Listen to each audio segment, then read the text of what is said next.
It's a grudge match in the semifinal round of the President's Athletic Conference tournament featuring the homestanding St. Vincent Bearcats and the visiting Waynesburg Yellow Jackets. The two teams split this season, and the winner of the third game of the series will go to the PAC Finals. I'm Nick Farrell, along with Justin Piles, my associate for the night, also alongside Kat Guyan, our producer, and Shannon Basic. Both of these teams victorious in their quarterfinal matchups. The Bearcats won 79-61 over Teal in the 3-6 game by building a 47-27 lead at the half and leading by as many as 27 points late in the game. Then the Yellow Jackets in the 4-5 game against arch rival Washington and Jefferson, coming away with a 62-58 win at the Rudy Marisa Fieldhouse. It's the first time Waynesburg has completed a three-game sweep of the Presidents, and the first time they've completed a three-game sweep of any PAC team since the 06-07 season. It won't be a three-game sweep tonight for the Jackets. It would just be a series win.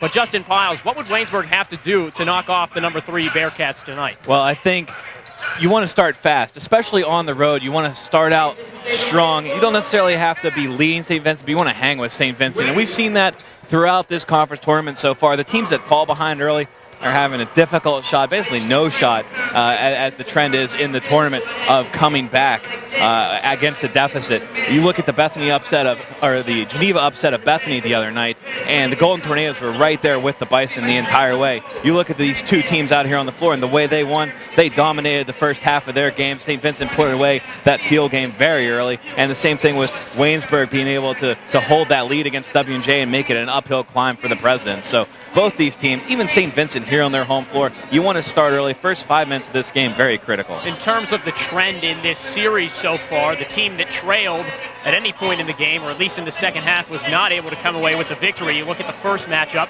the Jackets trailed the Bearcats 39-33 at halftime. St. Vincent jumped out to a 22-5 run over the first 8 minutes of the second half and held on to win that one 87-68. Then on the other side, when the Jackets hosted the Bearcats, it was a 68-62 win. Though it was tied at halftime, Waynesburg was able to open up a double-digit lead about midway through the second half, utilizing an 11-2 run that ended with that Jason Probst thunderous dunk that got the crowd roaring at the Fieldhouse. So either way, it's really, truly important that both of these teams, or at least the team that's going to win, jump out to a lead and control the contest for the majority of it. Absolutely. A couple of guys that need to step up, or you would think play key roles in this game, especially for St. Vincent, were not there last time. J.C. Howard, Ben Klimchak, a couple of their dynamic guards, a couple of their three-point threats. Those are the guys that balance out the drives by Isaac Turner, the post play of Dylan Stite. That's what makes this Bearcat team so difficult to defend, because instead of defending their top 2 guys, you really have to defend 4 or 5 guys that are on the floor. When they get the contributors from those extra players, those secondary players, those role players, that's when they're very difficult to beat. Now the Bearcats did lose the final 3 games of the regular season. A loss to Bethany here at home, and then 2 consecutive losses on the road, the one to Waynesburg and then another to Thomas More, who's the number 2 seed playing Geneva, also tipping off at 7:30.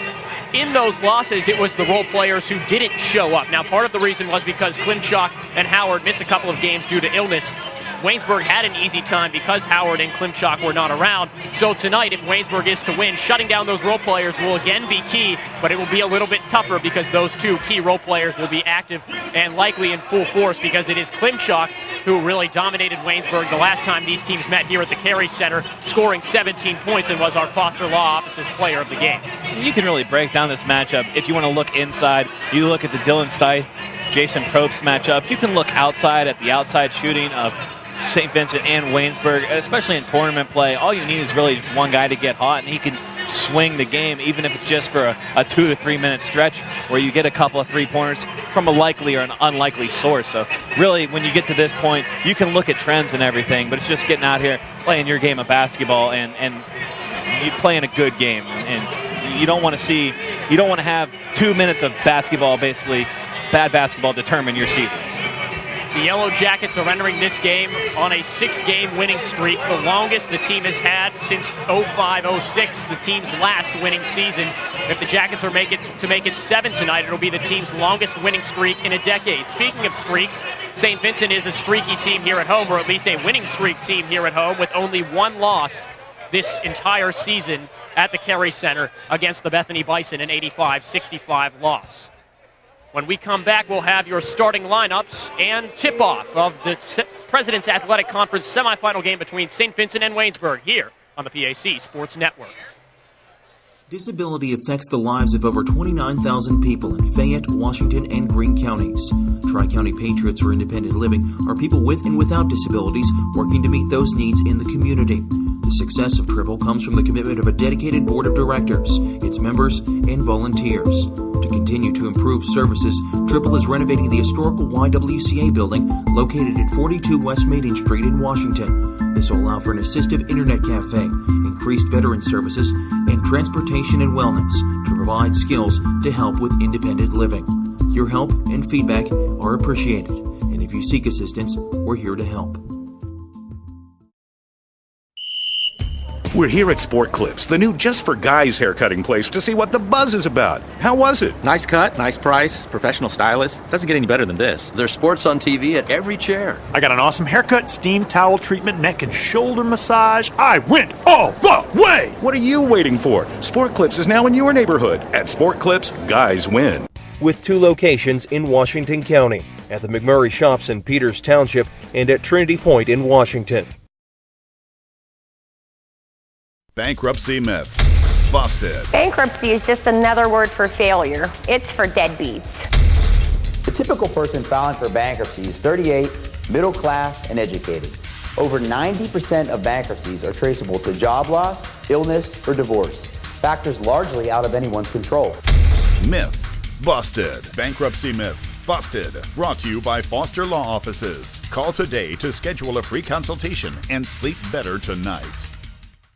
For 3 generations, Sharps Furniture has been proud to serve southwestern PA with their brand of personal service. Being an authorized dealer for Lazy Boy, they are dedicated to providing the finest quality products made here in the US of A. Looking for custom upholstery? Sharps carries a large selection of upholstery to choose from, all made in America. And their friendly staff will deliver right to your front door. Sharps Furniture, your authorized Lazy Boy dealer. Family owned, family operated since 1917. Located just off I-70, exit 19B in Washington, PA. Before we get things underway here in this semifinal matchup between St. Vincent and Waynesburg, let's give you a look at tonight's starting lineups. Tonight's starting lineups are brought to you by Sports Clips. For the visiting Yellow Jackets, the same starting 5 as usual. Senior guard number 2, E.J. Coleman. Junior forward number 10, Jacob Flegel. Junior guard forward number 15, Kenny Clace. Junior guard number 25, Byram Luco. And junior forward, the team's leading scorer with 12 points per game, number 34, Jason Probst. For the homestanding Bearcats, their starters, the same as usual, the players that got them here to this semifinal. Starting at guard, sophomore number 5, J.C. Howard. Also at guard, senior number 22, Isaac Turner. Sophomore number 31, Ben Klimchak. Senior forward number 32, Dylan Stipe. And junior forward number 45, Sean Kett. Let's take a look at some of our key players for tonight, specifically our triple three-point shooters of the game, which we've pegged as E.J. Coleman, who was 3 for 3 from beyond the arc in the quarterfinal matchup against W&J, and Ben Klimchak for St. Vincent, the team's second-best three-point shooter, shooting 42% this season. Yeah, both those guys very good from the outside, cannot leave them open, and Ben Klimchak, especially once he gets rolling, he's a very streaky shooter. He'll go off for 3, 4, 5 in a row, so you really have to be aware of him and not let him get started. Same thing with Coleman, the other outside shooters as well. You know, three-point shooting, three-pointers are so precious in tournament time if you get on a hot streak. So you have to make sure your opponent does not before you do. And sometimes, like we were talking about in the Open, a couple minutes of bad basketball can just leave you with a sour taste and really determine the outcome of your season. St. Vincent and Waynesburg both hoping here that doesn't happen here tonight. Checking out the stands, the bleachers down the far side behind the Yellow Jackets bench. Got a nice contingent from Waynesburg here. Student bus has arrived and they're packed in here pretty good. The Bearcats and their fans wearing white tonight. The Jackets and their fans dressed in orange. Waynesburg will be going to the basket on the right, rather the left. St. Vincent to the right. The winner of this game will take on either Thomas More or Geneva in the PAC final. Tip-off from the Carey Center right now. And it's won by the Bearcats and Dylan Stipe, the second leading scorer in the conference. It's Kett with the ball. Sean Kett, now Isaac Turner. Turner is the conference's leading scorer. The two top scorers in the conference play for St. Vincent. Into the corner now to Klimchuk. And back around to Kett, 17 to shoot. Working against Probst. Gets inside. Misses the first shot of the game. Tangled up underneath his Probst with Steiff, and he comes away with it. Yeah, we were talking about the Steiff-Probst matchup, but watch out for Sean Kett. Sometimes he's a forgotten guy on this team in terms of offense, but definitely a factor down low. He's fourth on the team in scoring, but still averages double figures as Jason Probst from the short corner gets things going for the Jackets, who have an early 2-0 lead in the first minute of play. Jason Probst, nice inside-outside game. He can step back and make that jumper too and draw a defender away from the hoop, maybe open up that lane for a drive. Probst only had 5 points in the first round matchup against W&J as Coleman steals an errant pass, but it's Turner who pokes it free, and now it's J.C. Howard. He'll slow things down, finds Klimchuk, and sets things back up. Waynesburg in man-to-man defense early on. That was a great play by Turner, not just stealing the ball, but being able to tap it back to Howard, too, knowing he couldn't get a hand on it. And he finishes that possession with a lay-in to knot it, too. And a fantastic move by Isaac Turner, the conference's leading scorer, also among the top 15 in field goal shooting percentage with 46. We'll see if we have dueling cheering sections behind us tonight, Justin Pyle. St. Vincent's squad is getting into it as the Bearcats now in a little bit of a zone defense. I saw a little bit of this in the play-in game, Geneva-Westminster Monday night. Geneva brought fans to Westminster, actually outnumbered the Titan fans there until after halftime. The Westminster students must have seen that on TV and decided, you know what, we should probably show up for this game in our own home gym. Place released one with 3 seconds to shoot, got his own rebound, but stepped out of bounds. That stops the clock with 18:08 left and a tie ball game early on. The other game in this semifinal round is Thomas More against Geneva in Crestview Hills, Kentucky. That one also tipped at 7 o'clock. We're keeping one eye on that game as we call this game. Keep you updated on the goings-on in Kentucky. Everyone here obviously interested in that outcome, but want to have a positive outcome here. Another early turnover. Byram Luco streaking down the court and finishes with the left hand. An early 2 for him, another track star at Waynesburg. He's a 2-sport athlete, a national qualifier in the 400-meter hurdles, and he showed his speed right there to give Waynesburg, again, a 2-point lead. And I think his biggest asset tonight for Waynesburg might be his defense. He's going to follow around Isaac Turner for part of the night at least, and one of the few guys with the quickness to kind of stay in the same zip code as Turner off the dribble. The 6'5" Dylan Steiff gets inside and draws the foul against Waynesburg's Jacob Flegel. That's his first, team's first. It's also the first foul of the night, so Steiff will go to the free throw line. He's second on the team, 8th in the conference, shooting 78% from the charity stripe. Yeah, this is his comfort zone right here, being able to pick up fouls and make the freebies. First one is good, nothing but net. It's now 4-3 Waynesburg. Earlier this season, Steiff set a school record with 50 points in that quadruple overtime game against Teal, which the Bearcats lost 124-121 on the road. Steiff 2 for 2 there. The native of Bedford, Virginia ties the score. And that Teal game kind of started the downward slide at the end of the season for St. Vincent, losing 4 of 5, including their last 3 games. But they figured out how to win again and played like a confident basketball team in a rematch against Teal in the first round of this tournament. Probst gets inside, has his shot go on the wrong side of the rim, and it's rebounded by Turner. Wastes no time getting it up the floor. All the way around to Klimchuk after it touches Howard's hands. A floater on the baseline is no good.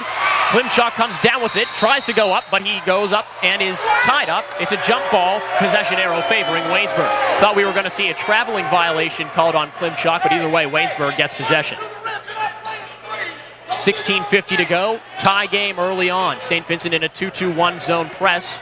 Broken easily this time by some good passing by the Jackets. 2-3 zone now in the half-court defense for St. Vincent as Flegel receives it on the baseline, misses, and it's rebounded at the free throw line by Klimchuk. And now J.C. Howard in possession of the basketball. Both Howard and Klimchuk missed the first meeting between these two teams back in January here at the Carey Center. Turner drives baseline and is hacked by E.J. Coleman. He'll go to the line for 2.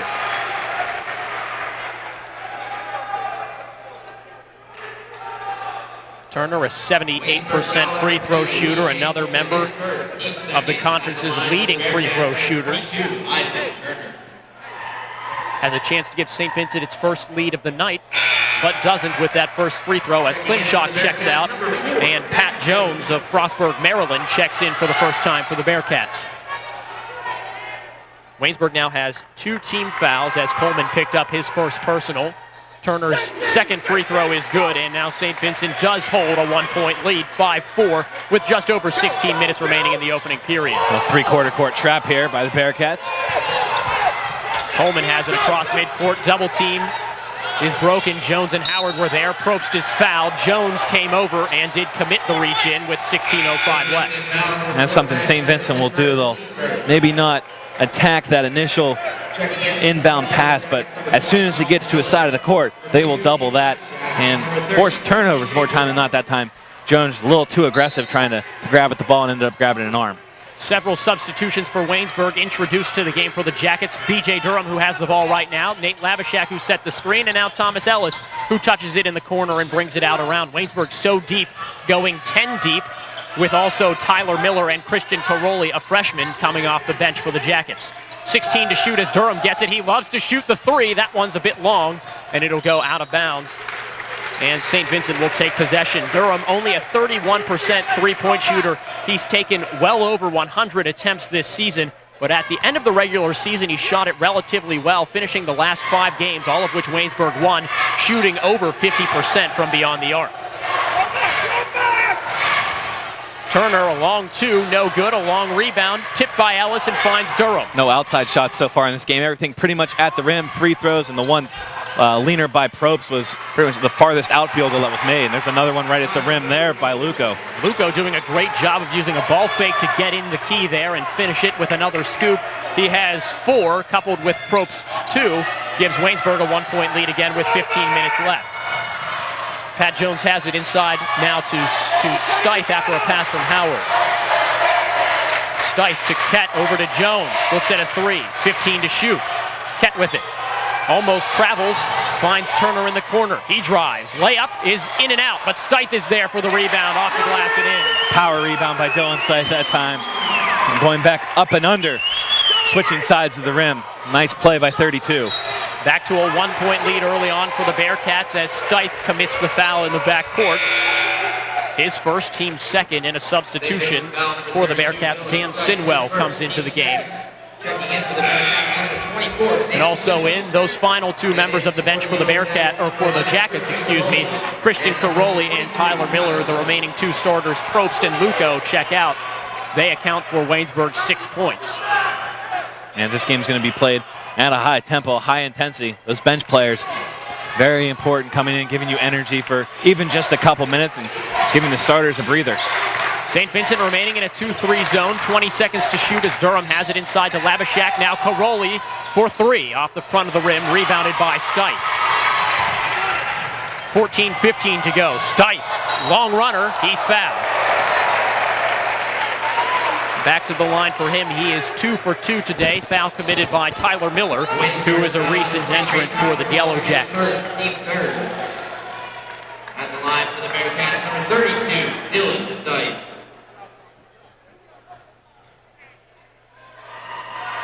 Stith's first of 2. In and out that time.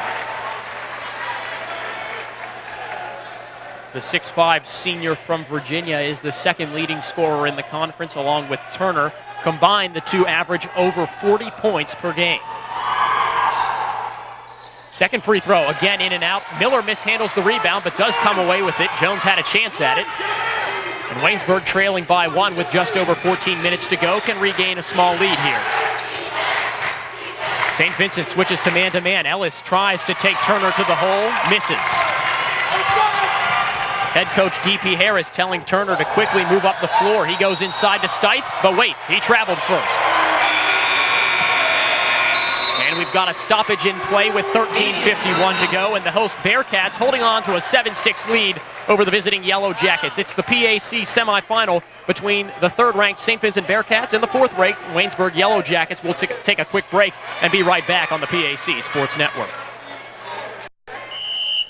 We're here at Sport Clips, the new just for guys haircutting place, to see what the buzz is about. How was it? Nice cut, nice price, professional stylist. Doesn't get any better than this. There's sports on TV at every chair. I got an awesome haircut, steam towel treatment, neck and shoulder massage. I went all the way! What are you waiting for? Sport Clips is now in your neighborhood. At Sport Clips, guys win.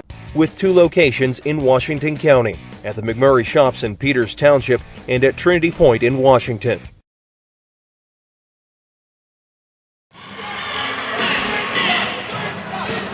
13:51 to go. St. Vincent leads Waynesburg 7-6 in the early goings of the first half.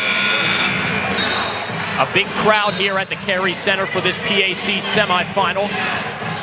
Both student sections hoping their team will go to the PAC final, which will be either against Thomas More, the second-ranked team, or Geneva, a team that's had to win twice to make it to the semifinal round. But right now, the Golden Tornadoes are trailing Thomas More. About 10 minutes into that game, Thomas More, 8-point lead. We'll keep track of that game. Action resumes with Waynesburg in possession. Thomas Ellis, a three, it's good.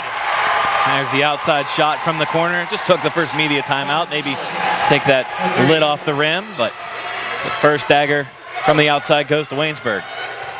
Ellis was the second leading scorer in Waynesburg's quarterfinal win against W&J with 16 points.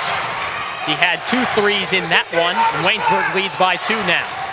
Kett, a long 2, no good, and Caroli gets the rebound. One thing Waynesburg did exceedingly well against W&J was limiting second-half opportunities. Tyler Miller there called for an offensive foul, setting a great screen on Pat Jones, but the official says he used his hands to set the screen, and that's a turnover and Miller's second foul already. Miller and Labashak check out, as does Durham.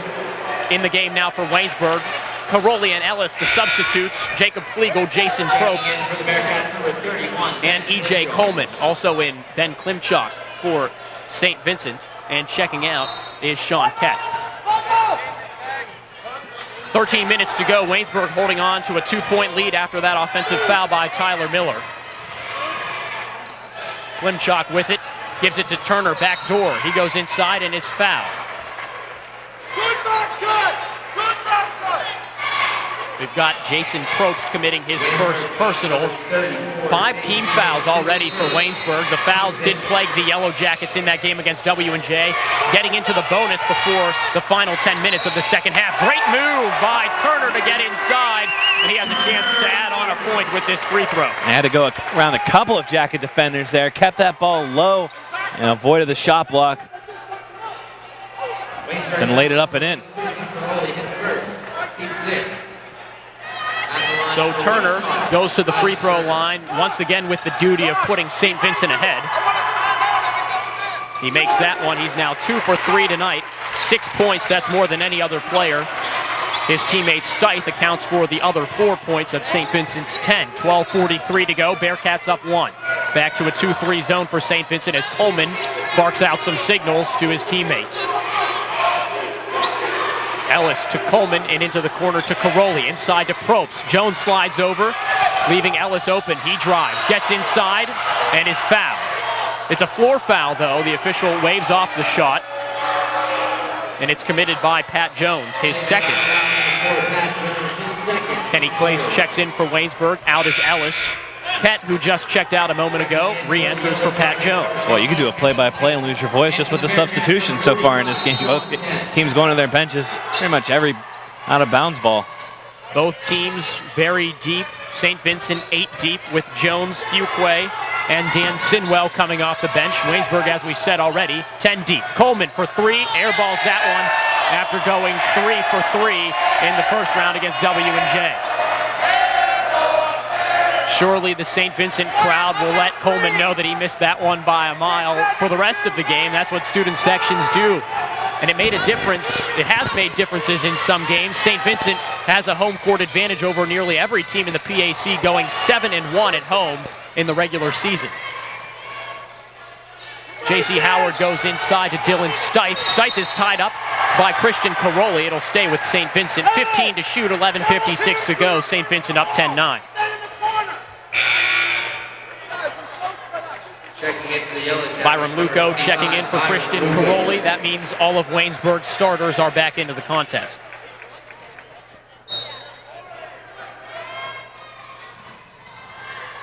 Inbound pass mishandled by Klimchuk, but he saves it out to Kett with 10 to shoot. Kett drives in, tries to pass over to Stite, somehow gets the ball, keeps it in, 5 seconds to go. Klimchuk, a three, it's good. A huge three-pointer by Ben Klimchuk to give the Bearcats a 4-point lead, their largest of the evening. And really bailing him out as the shot clock was winding down. He let that one go with about 2 on the clock. Had to take it, but was open and knocked it down. And the Jackets turn it over. Coleman trapped in the corner. Klimchuk misses the layup. Great defense by Place, but a big shot by Turner. 8 points for him, and again, he goes to the line for the and one. Now, that's why you always follow your shot and always follow your teammate on a fast break, just in case. There was Dylan Stite down there and Isaac Turner on both sides of the rim, and Turner able to pick up the foul and the bucket. With 11:20 to go, the Jackets have already committed 17 fouls, and the Jackets take a full timeout. 15-9 is the score. St. Vincent leads.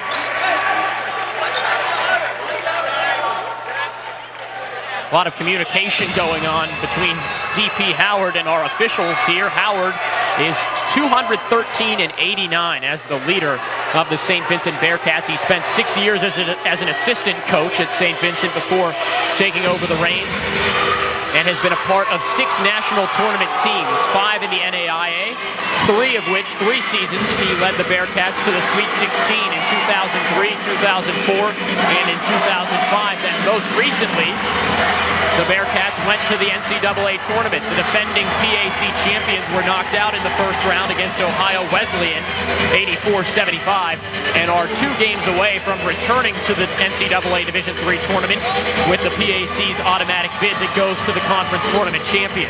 On the other end, it's Mark Christer, who with 14 regular season wins and a 15th in the PAC tournament has set a new personal best for single season wins at Waynesburg. This is Waynesburg's first winning season since the 05-06 campaign, when the team went 16-11 overall and 7-5 in the conference. Before that, Christner spent 8 seasons at Calvin College in Michigan and was a part of 4 NCAA tournament teams there. Isaac Turner's free throw is good. He leads all scorers with 9. St. Vincent leads by 7, and Dan Sinwell checks in for Turner. Back up, back up, back up, 2. St. Vincent still in that zone pressure, holding on to its largest lead of the day, and Luco travels. Seems that nothing has gone well for Waynesburg since that first media timeout. A 7-point deficit and 7 team fouls committed early on. 11 minutes to go, and the Bearcats up 16-9. Kett tries to set a screen for Howard, who gets into the corner and finds Sinwell across the court. Now it's Klimchuk. Klimchuk to Stite. He finds Kett. Over to Sinwell. Sinwell drives. Reverse layup. No good, it comes out.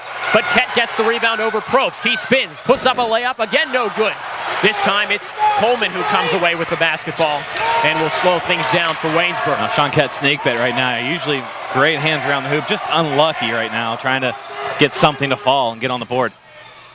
Flegel for 2, it's good. In the key, Jacob Flegel gets his first bucket of the night, and it's now a 5-point lead for the Bearcats. That was a big swing there for Waynesburg, and missed layup down on one end and being able to get a bucket down at the other. Things were not going well for the Yellow Jackets, still trailing by 5, but you get the feeling that the game was kind of hanging there a little bit. St. Vincent on the verge of really a big explosion, maybe blowing this game open early. Both student sections coming alive as Kett finishes another and one for the Bearcats. This is the team's 3rd chance for the conventional 3-point play, and it's Kett's first bucket of the night. 8 team fouls now for the Jackets. 2 personals on Probst, who checks out, as does E.J. Coleman. Back in is B.J. Durham and Tyler Miller. Also coming out of the game, Ben Klimchuk. In for St. Vincent currently, Howard, Kett, who's shooting the free throws, Turner and Stite, and Sinwell. Kett makes it. It's an 8-point lead for the Bearcats. 10 minutes to go as Durham crosses midcourt, sets up the offense. St. Vincent still remaining in this 2-3 zone. Byram Luco with it, now Kenny Place. Back to Luco with 20 to shoot. Over to Durham. And now Clace at the point. And Luco once again, 13 to shoot. Luco trying to find some space. Finds Flegel in the corner. Back to Luco, 9 to shoot. Durham goes inside. The runner, it's good. BJ Durham becomes the 5th Yellow Jacket to contribute to the scoring in the early goings of this contest. 19-13 is the score with 9:28 left. And the Jackets took a while in that possession to penetrate it, just passing along the perimeter, but finally decided to attack and got points. Turner inside, gets past Luco, I should say, on the end. He is the first player in double figures already with 11 points, something we've come to expect from the conference's leading scorer. 21-13 is the score. Durham with it. To Luco, back to Durham, around to Clace. Clace goes inside, a 15-footer, no good, and rebounded by Dylan Stipe. He loses control, and a foul is going to be called here on Jacob Flegel. Boy, a lot of fouling going on here against the Yellow Jackets. And that'll be a 1-and-1, sending Stipe to the line. They've got Tyler Miller for the foul there. I didn't see him in the vicinity, but I must be wrong. That's his 3rd personal. Means we likely won't be seeing him for the remainder of this first half. Number 32, Dylan Stipe. Yeah, I think he maybe he got tangled up with the legs, maybe hip checked Stipe as he grabbed that basketball. It looked like they got the right guy, but you're right, Flegel was in the area. A couple Yellow Jackets surrounding Stipe there, and just possible a leg got tangled up. So Stipe gets the front end of the 1-and-1 to go. He has 5 points and is now 3 for 5 from the charity stripe. Has a chance to give St. Vincent a double-digit lead here with about 9 minutes left. Stipe's 2nd of 2, good, and a substitution. J.C. Howard checks in for Sean Keck. And Waynesburg, looking to stop the bleeding, takes a 30-second timeout, trailing by 10 points. In the first round of the PAC tournament, taking a look at some scores from Tuesday night, Geneva upset Bethany, completing the first number 9 over number 1 upset in tournament history. The PAC tournament dates back to the 91-92 season. The final score there was 61-59. Currently, Geneva's taking on Thomas More in Crestview Hills, Kentucky, after the Saints survived a scare in the first round against Grove City College. 70-68 was the score. It took a last-second layup from DeCarlo Hayes to seal the deal on that one. In the quarterfinal round, St. Vincent defeated Teal 79-61 here at the Carey Center. Then Waynesburg at the Rudy Marisa Fieldhouse in Waynesburg, PA, defeated W&J 62-58. And a quick check on that score in Crestview Hills with about 4 minutes left in the opening period. The Saints lead 29-22. Clace goes inside and is fouled. It'll be Turner, the culpable player. That's his first personal, team's 4th. St. Vincent foul number 22, Isaac Turner, his first. A lot of scoring distribution early on from Waynesburg. Clace has the chance here to become the 6th Yellow Jacket to score, but there's only one player. It's Luco, who has multiple baskets today. Clace, a 74% shooter, gets the first to go. Caroli and Probst check in for Luco and Flegel. You get the feeling that Waynesburg very much on their heels right now, trailing by 9, especially offensively, not attacking the hoop and not getting a whole lot of offense, consistent offense. A lot of their shots are kind of rush shots or runners in the lane right now. Clace made the second there. He's a steady scorer for Waynesburg, averaging about 8 points per game, but his real contribution comes in the rebounding column. He averages about 5 a game, which is a bit unusual for a player of his 6'1" frame. Stipe goes inside, a big power step, but it's rebounded by Labashak. 8:20 to go. Durham crosses midcourt with the Jackets trailing by 8. Durham goes inside, left-handed layup, good. Stipe was trying to come over to block him, but now Durham has 4, and it's back to a 6-point lead for St. Vincent with 8:10 left. Yeah, Stipe just a little late in coming over there. Almost got a hand on it, but not quick enough.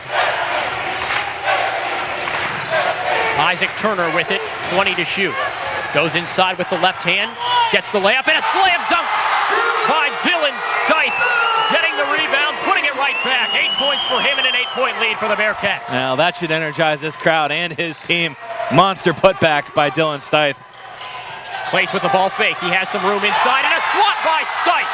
He does it on both ends of the floor. In transition are the Bearcats. A kick to Jones. He'll try to go inside. Gives it back to Howard. Howard is fouled by Durham. Double bonus now. 10 fouls committed by the Yellow Jackets. That's Durham's first. Howard, who is scoreless on the night, will go to the free throw line on the season. He shoots it 72%.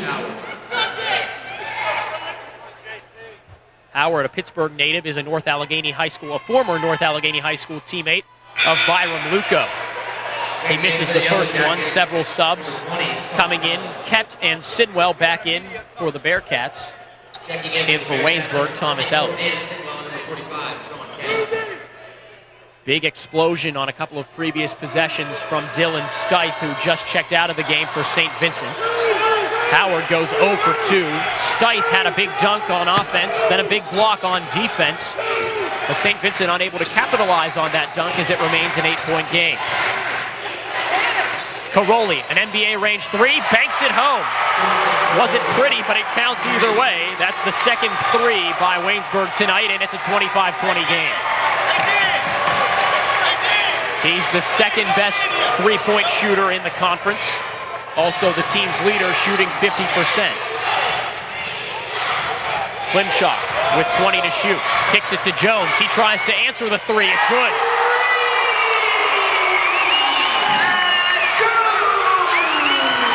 .20 is the score. 6:42 to go after the Jones triple.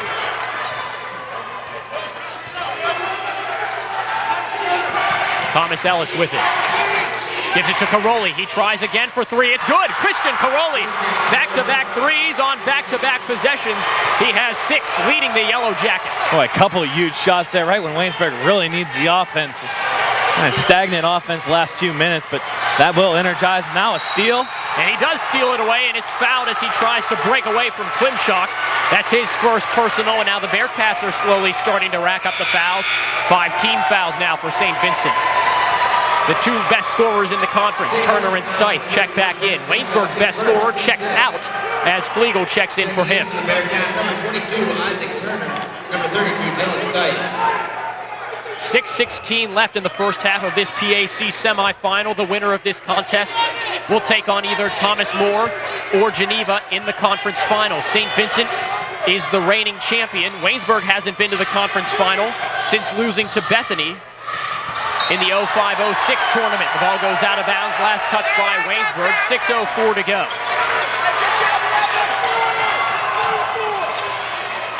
Howard sets things up. The Bearcats lead by 2 possessions. Stith with it, over to Klimchuk. Goes inside to Kett, who tries to kick it out. Durham comes over and helps and forces the turnover. It's Ellis. Great move off the glass and in. Back to a 3-point game as Thomas Ellis has his first 2. Well, that's his first field goal, I should say. He had a 3-point field goal earlier on. He has 5 now. Howard inside, scoops it up, no good. What a shot, though, to even have a chance as he was underneath. He's got great leaping ability, able to leap from one side of the basket to the other to put up that reverse lay-in. Waynesburg has potential to tie the score for the first time since before the first media timeout. Caroli for 3, he's fouled, it's no good, he'll go to the line. Howard committed the foul on the 3-point shooter, and so Caroli with 3 chances could tie the score. Well, sometimes that's a way to stop a streaky 3-point shooter. Caroli just knocked down his last 2 attempts, so go ahead and put an arm across his arm and put him at the line. Sometimes you don't want to foul a jump shooter, but I think in that case, maybe not the worst idea in the world. St. Vincent's student section comes alive as the lefty Caroli makes the first of 3. He now has 7, which leads the scoring charge for Waynesburg. Sophomore Tim Plansinis getting ready to check into the game for Waynesburg after this free throw. It's good. Checking in for the Yellow Jackets. And Plansinis checks in for Nate Lavishak. Also in E.J. Coleman for B.J. Durham. 5:09 to go. 28-27 St. Vincent leads. Caroli could tie the score here. And he misses that one, goes 2 for 3 from the line. Is now 13 of 24 on the season for Waynesburg. And you see Plansinis in for Waynesburg because of the foul situation. 2 on Probst, 3 on Miller. So giving Lavishak a breather and taking his spot on the floor. Turner goes inside, left-hand layup, no good. Who was it last touched by? St. Vincent. 4:53 to go. Waynesburg could come back on top after trailing by as many as 10 in the first half. We said at the onset of this broadcast, Justin Piles, that getting up early and staying up often would be key in this contest. We forgot to mention that anything can go in a playoff game, and Waynesburg is trying to storm back and tie it up here with about 4:40 to go in the first half. Well, they did a great job of being able to storm back on the road here. Caroli misses what would have been the go-ahead layup, and now Howard up the floor. Now to Stipe, inside, a huge slam dunk from Dylan Stipe. He's feeling it. He had 4 dunks against Teal, now has 2 tonight. The clock stops because that thunderous dunk put the basketball about 50 feet away from the baseline. 4:22 to go, 30-27 is the score, and the Cary Center is feeling it now more than ever after Stipe gets his 10th point in a thunderous way. Boy, we might want to check that hoop at that end. He had a couple of dunks against Teal. Not quite as monstrous as that one, but my goodness, with authority, Dylan Stipe. Flegel is fouled going up in the act of shooting on the wing there. Klimchak, that's his second personal. He joins Pat Jones as the only other Bearcat to commit multiple personals in this first half. 4:06 to go. Waynesburg trails by 3. Another quick note, St. Vincent has now committed 17 fouls. Flegel's first of 2. Dances around and falls in. He now has 3 points. He's 12th in the conference in free throw shooting, just under 75% for the season. Jones checked in for the Bearcats. Ellis in for Waynesburg. Flegel swishes the second, and it's back to a 1-point lead for St. Vincent. Turner and Stipe have combined for 9 of St. Vincent's, or 11 of 21 of St. Vincent's 30 points. If only I could do math. No good. Rebound attempt by Kett is good. 5 points now for him, 32-29. St. Vincent still extending its zone D into the 3-quarter court. Waynesburg, though, breaking it easily. 20 seconds to shoot. Ellis has it. Around to E.J. Coleman. Back to Ellis. Driving. Ellis trying to finish and is fouled by Kett. The student section certainly thought that Kett, the Miami, Florida native, got all ball there, but he did not. He has committed his first personal. Checking out that other game, the other semifinal game. Thomas More, 45, Geneva 28 at halftime. Saints in control there, leading by 17 at the break. Win by them will keep them at home. They will host the PAC championship game on Friday. Their women's team also in the mix. They're playing a semifinal game tomorrow. And if they win, they will also host the PAC championship. Ellis missed the first of 2, makes the second. He has 6. Checking in for the Yellow Jackets, number 15, Kenny Place. Place immediately checks in for the free throw shooter, Ellis. 3:27 to go. St. Vincent up 32-30. This game has the same feel as the second game of this 3-game season series between the two squads. That one in Waynesburg was tied at 28 apiece at the half. St. Vincent led early. Waynesburg came back to tie it.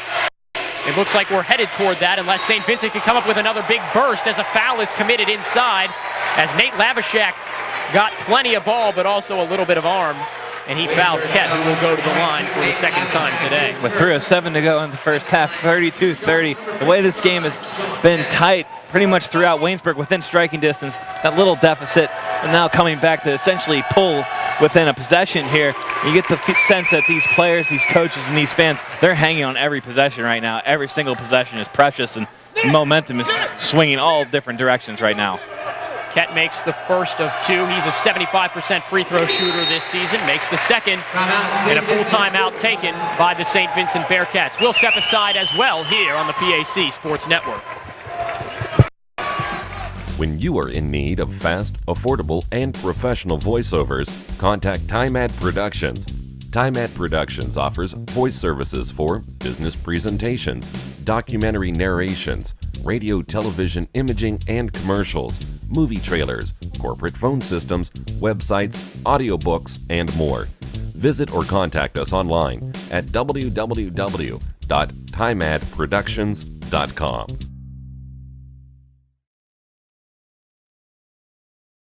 Bankruptcy myths.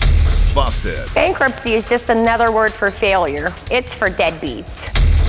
The typical person filing for bankruptcy is 38, middle class, and educated. Over 90% of bankruptcies are traceable to job loss, illness, or divorce, factors largely out of anyone's control. Myth. Busted. Bankruptcy myths. Busted. Brought to you by Foster Law Offices. Call today to schedule a free consultation and sleep better tonight.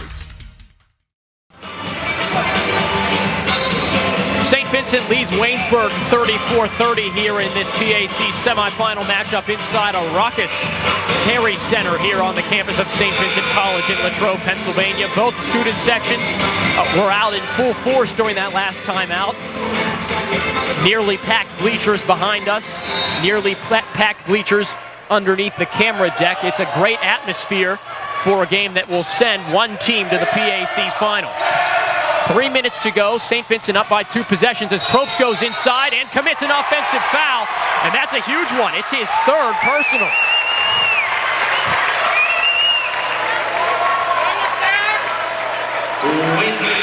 And immediately, Nate Lavashak checks back in for Jason Probst, who had a fine showing the last time these two teams met in the playoffs last season.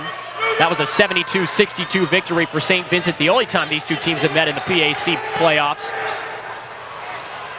Probst had 17 and 9 rebounds. Luco gets the turnover up to Coleman, who finishes with the layup. That's Coleman's first 2. Now 7 Yellow Jackets have scored tonight. 34-32, 2:35 to go. Stipe gets it, looks at a 3, gives it over to Jones. He takes a 3. Good. Well, that was a great pump fake, whether it was designed or not. Feeling Jones to his right.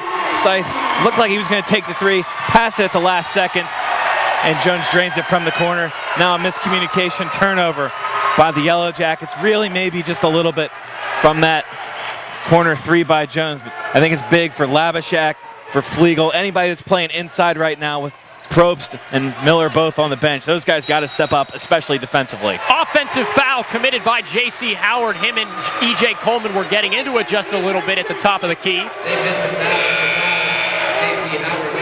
Christian Caroli, B.J. Durham checking in. Luco and Coleman checking out. Coleman exits the game clearly fired up. He's Waynesburg's only senior, and this could potentially be his final game in the orange and black. 37-32, we're approaching the final 2 minutes of this opening half. St. Vincent still in its 2-3 zone. Flegel inside out to Caroli, left-handed floater off the glass and good, back to a 1-possession game. Caroli now the first Jacket with 10 points. Howard working against Durham up the court. Turner with it, gets to the top of the arc, gives it to Stipe. 20 to shoot. Stipe works against Flegel. Almost turns it over, maintains possession, kicks it out to Turner for 3. That one's in and out. Rebounded by Sean Kett, who puts it up and is fouled. It doesn't go down. Kett will go to the line. He's a perfect 3 for 3 tonight. 1:28 to go. St. Vincent up 37-34.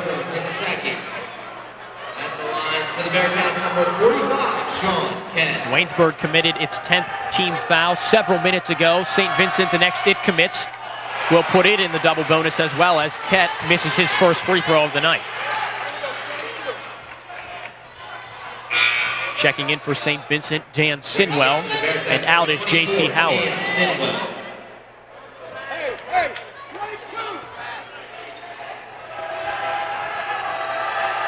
Kett's second of 2, good. He's got 8 now. The average is just over 10 points per game. Flegel breaks the press with that pass to Durham. 1:20 to go. Over to Christian Caroli. And back to B.J. Durham. Man-to-man now for St. Vincent as Lavashak goes inside, leans in and finishes.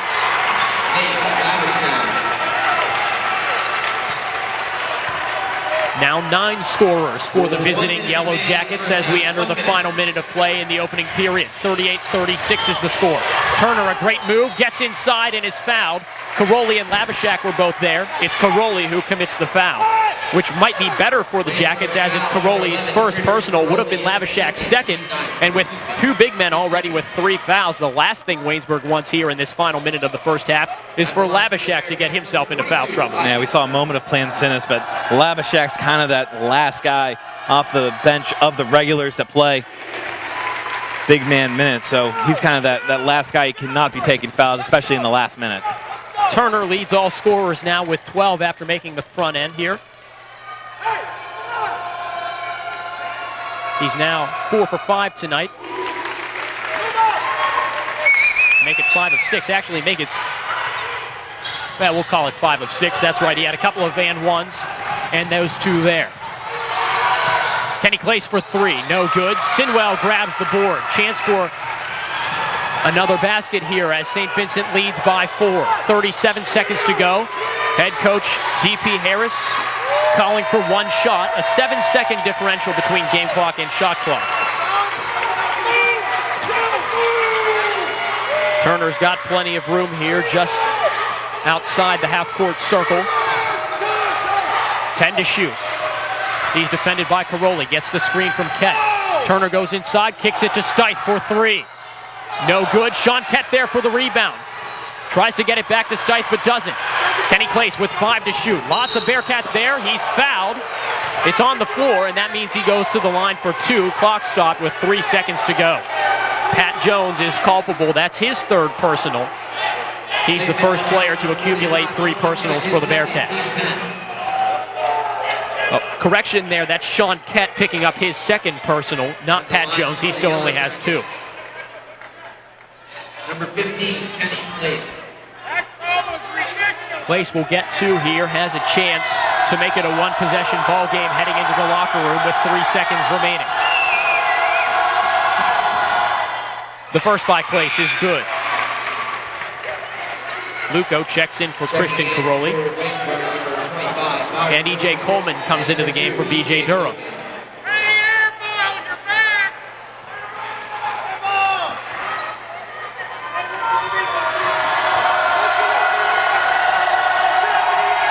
The second of 2 for Kenny Clace, up and in.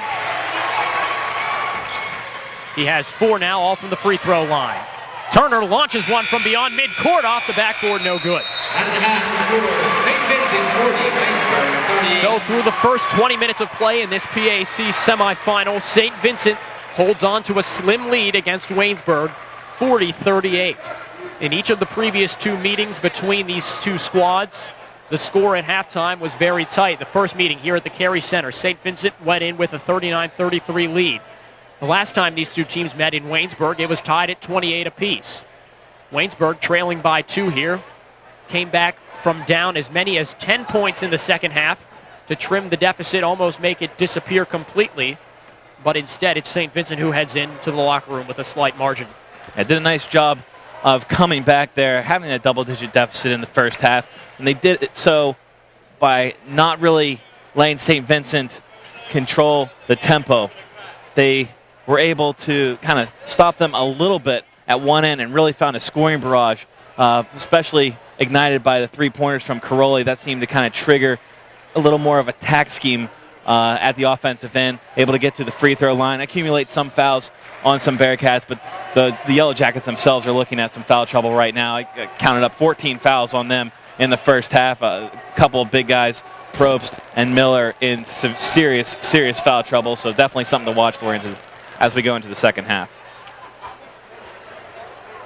I count 19 free throws from St. Vincent. That's unofficial so far, but that's a lot of free throws. You're correct, 13 and 19. Okay, so I am getting better at math so far. Maybe it's just a little bit of time getting adjusted to a new environment, I guess. But might be the lighting in here. Maybe it's the lighting. Thank you. St. Vincent had plenty of chances to go to the free throw line, though, as we said there. Waynesburg got into the bonus very quickly, then into the double bonus, seemingly almost as fast. Waynesburg might want to come out with a little bit less of an aggressive approach, though some of those fouls have been quite touchy underneath, with St. Vincent going to the free throw line for and ones after baskets the old rule of thumb, if you're going to foul a good shooter like a Stith or a Turner who's just so strong, you got to foul him so that he doesn't get the shot off. Turner has gone to the line for an and one on 2 occasions. Stith, on the other hand, hasn't gone to the line for an and one yet, but Kett has gone on a couple of occasions as well. And we talk about Dylan Stith, who has 10 points already, a couple of thunderous dunks early on in this game, getting the crowd at the Carey Center all riled up. He is a monster, though. Anywhere near the basket, he puts his head down, dips his shoulder, and goes right to the hole. It's so hard to defend that, especially when you have some of your best key defenders in Probst and Miller in such great foul trouble so far, both of them with 3 personals. Yeah, and on both of the dunks, both situations, or each situation, there was no defender in his area. The one, Turner was going from the right side of the hoop to the left side of the hoop, kind of a scoop shot back across his body, and both Waynesburg defenders underneath went with Turner, leaving Stith on the other side of the hoop all alone. And you're not going to see an easier tip slam dunk than that. Just grab the rebound, thunderous putback, and then his second dunk, just no one picked him up at the arc. He took one dribble, took off from just inside that free throw line, maybe a step or 2 inside of it, and then threw it down. And the rule is, once you start your upward momentum for any type of dunk attempt or shot, nobody can slide in and undercut, so you won't see that charge ever being called anymore. Guys used to be able to slide in a little bit and act like they were planted before an offensive player went up for the dunk, but in that case, even if someone had slid under or stepped out, he was not going to be a charge call. They were just going to end up on the other end of that poster. In the early goings, Turner has 13, Stith 10 for the Yellow Jackets. The leading scorer is Christian Caroli, who is the only player for Waynesburg in double figures. We'll take a quick break here on the PAC Sports Network and come back with a bit more halftime analysis with the score. St. Vincent 40, Waynesburg 38 in the PAC semifinals here on the PAC Sports Network. Disability affects the lives of over 29,000 people in Fayette, Washington, and Greene counties. Tri-County Patriots for Independent Living are people with and without disabilities working to meet those needs in the community. The success of Triple comes from the commitment of a dedicated board of directors, its members, and volunteers. To continue to improve services, Triple is renovating the historical YWCA building located at 42 West Maiden Street in Washington. This will allow for an assistive internet cafe, increased veteran services, and transportation and wellness to provide skills to help with independent living. Your help and feedback are appreciated, and if you seek assistance, we're here to help. We're here at Sport Clips, the new just for guys haircutting place, to see what the buzz is about. How was it? Nice cut, nice price, professional stylist. Doesn't get any better than this. There's sports on TV at every chair. I got an awesome haircut, steam towel treatment, neck and shoulder massage. I went all the way! What are you waiting for? Sport Clips is now in your neighborhood. At Sport Clips, guys win. With 2 locations in Washington County, at the McMurray Shops in Peters Township and at Trinity Point in Washington. Bankruptcy myths. Busted. Bankruptcy is just another word for failure. It's for deadbeats. The typical person filing for bankruptcy is 38, middle class, and educated. Over 90% of bankruptcies are traceable to job loss, illness, or divorce, factors largely out of anyone's control. Myth. Busted. Bankruptcy myths. Busted. Brought to you by Foster Law Offices. Call today to schedule a free consultation and sleep better tonight. When you are in need of fast, affordable, and professional voiceovers, contact TimeAd Productions. TimeAd Productions offers voice services for business presentations, documentary narrations, radio, television, imaging, and commercials, movie trailers, corporate phone systems, websites, audiobooks, and more. Visit or contact us online at www.timeadproductions.com.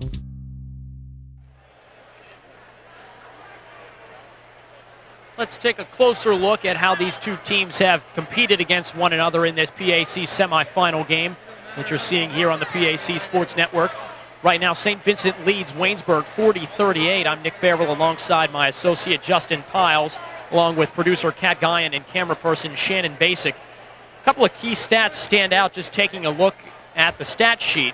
Justin, one of them is Waynesburg's bench contributing 22 of its 38 points, whereas St. Vincent's bench has only contributed 6 of 40. We said coming into the game that one strategy to defeating St. Vincent that has worked, at least at the end of the regular season there, was limiting how many points the role players contribute for the Bearcats. So far, Turner and Scythe have combined for 23 of the team's 40. Sean Kett has provided a little bit more of an answer with 8, but beyond that, Pat Jones has 6, Ben Klimchak has 3. Yeah, you're looking at Klimchak and Howard as the two sources of the outside scoring. They have just a combined 3 points. J.C. Howard, no points, only 2 field goal attempts so far. I missed both of his free throw opportunities. Those are a couple guys that could get a little more involved in the second half. A contributor that is doing a great job for St. Vincent is Pat Jones, knocking down 2 of his 3-point opportunities. I think he's a spark that they might want to go to a little bit more in terms of outside shooting if they can't get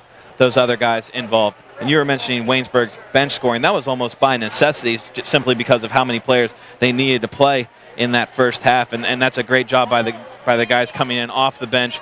Christian Caroli providing a spark. Thomas Ellis with a 3-pointer. Those kind of guys providing points where the starters just haven't been able to stay on the floor.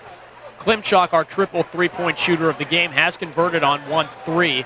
He didn't play in the second meeting between these two teams on the road due to illness, but the first time they met, Klimchak had 17 points and was our Foster Law Office's player of the game, so it wouldn't be too surprising to see him go off a bit in the second half, especially if the Bearcats need a little bit of a 3-point touch to expand the 2-point lead that it currently has against Waynesburg.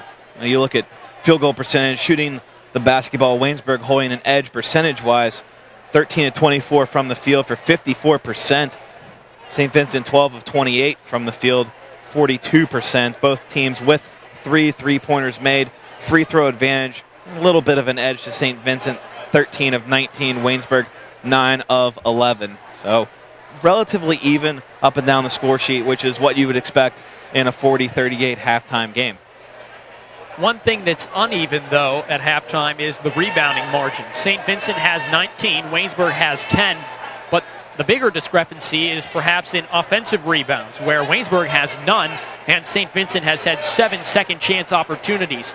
Some haven't gone in favor of the Bearcats, some have still ended in turnovers or other missed shots, but others have been simple finishes, such as that Scythe tip slam that occurred earlier on in the first half. Waynesburg did a great job of limiting second chance opportunities against St. Vincent, but didn't really have to match up against players with the rebounding abilities of Dylan Scythe, who's the only player in the conference to average a double-double with 19 points per game and about 10 rebounds per game, and then also Sean Kett, who averages 8 rebounds a game as well. That's better. Both of those players have better rebounding averages than any of Waynesburg's players. Jason Probst is the next best, averaging 7 a game.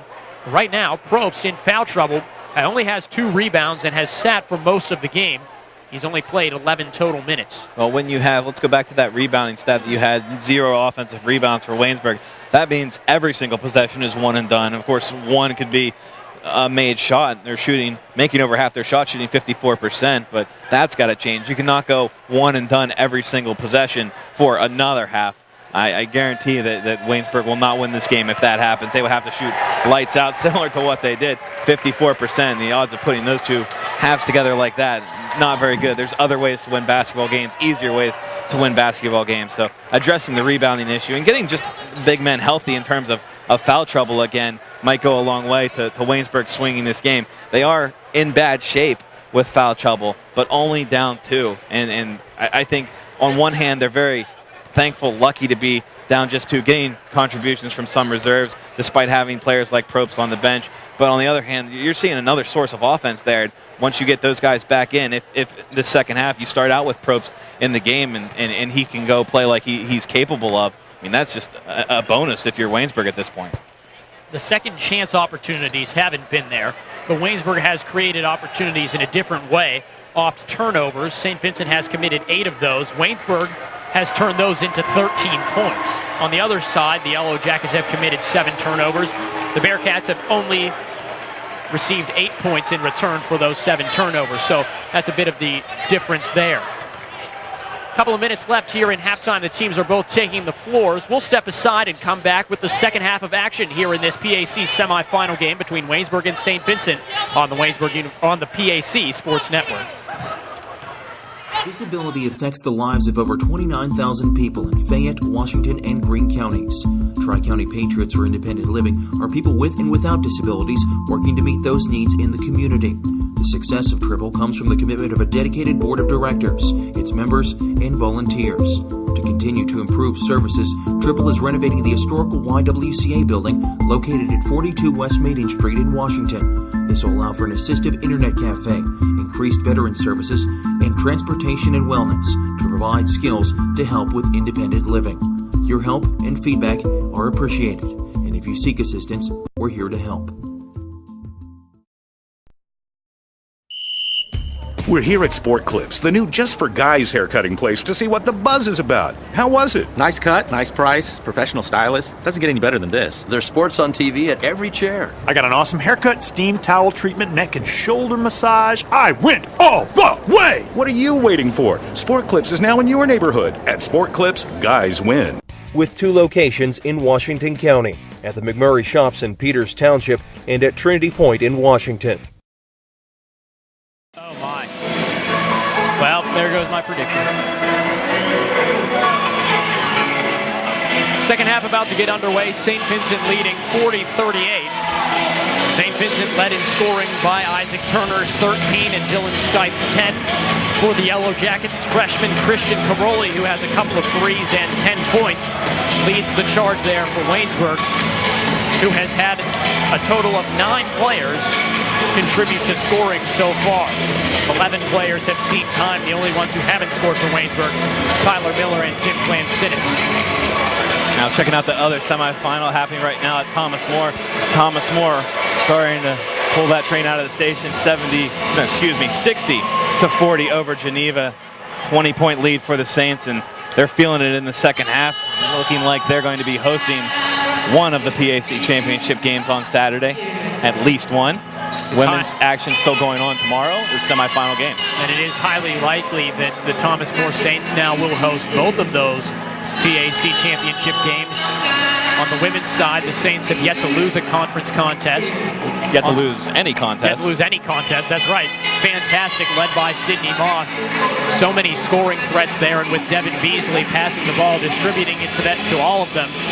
They're nearly unstoppable, but we still have yet to see if in tournament time something can happen where one of these teams would be able to knock the Saints off the throne they've held for so many years. Waynesburg will get a chance at Thomas More at 7:30 tomorrow night.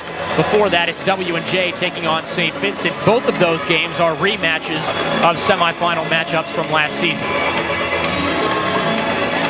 It's number 3 St. Vincent, number 4 Waynesburg in this PAC semifinal. The winner will take on the winner of the Thomas More Geneva game. Geneva had to win 2 games to earn the right to travel to Crestview Hills, Kentucky tonight. Waynesburg had to defeat W&J, which it did, 62-58. Tuesday night at the Rudy Marisa Fieldhouse. And to remain here at home after Bethany was upset by number 9 Geneva, the Bearcats defeated Teal 79-61 in the 3-6 game. Right now, it's a 3-4 matchup in the semifinals. Waynesburg has the ball and trails by 2.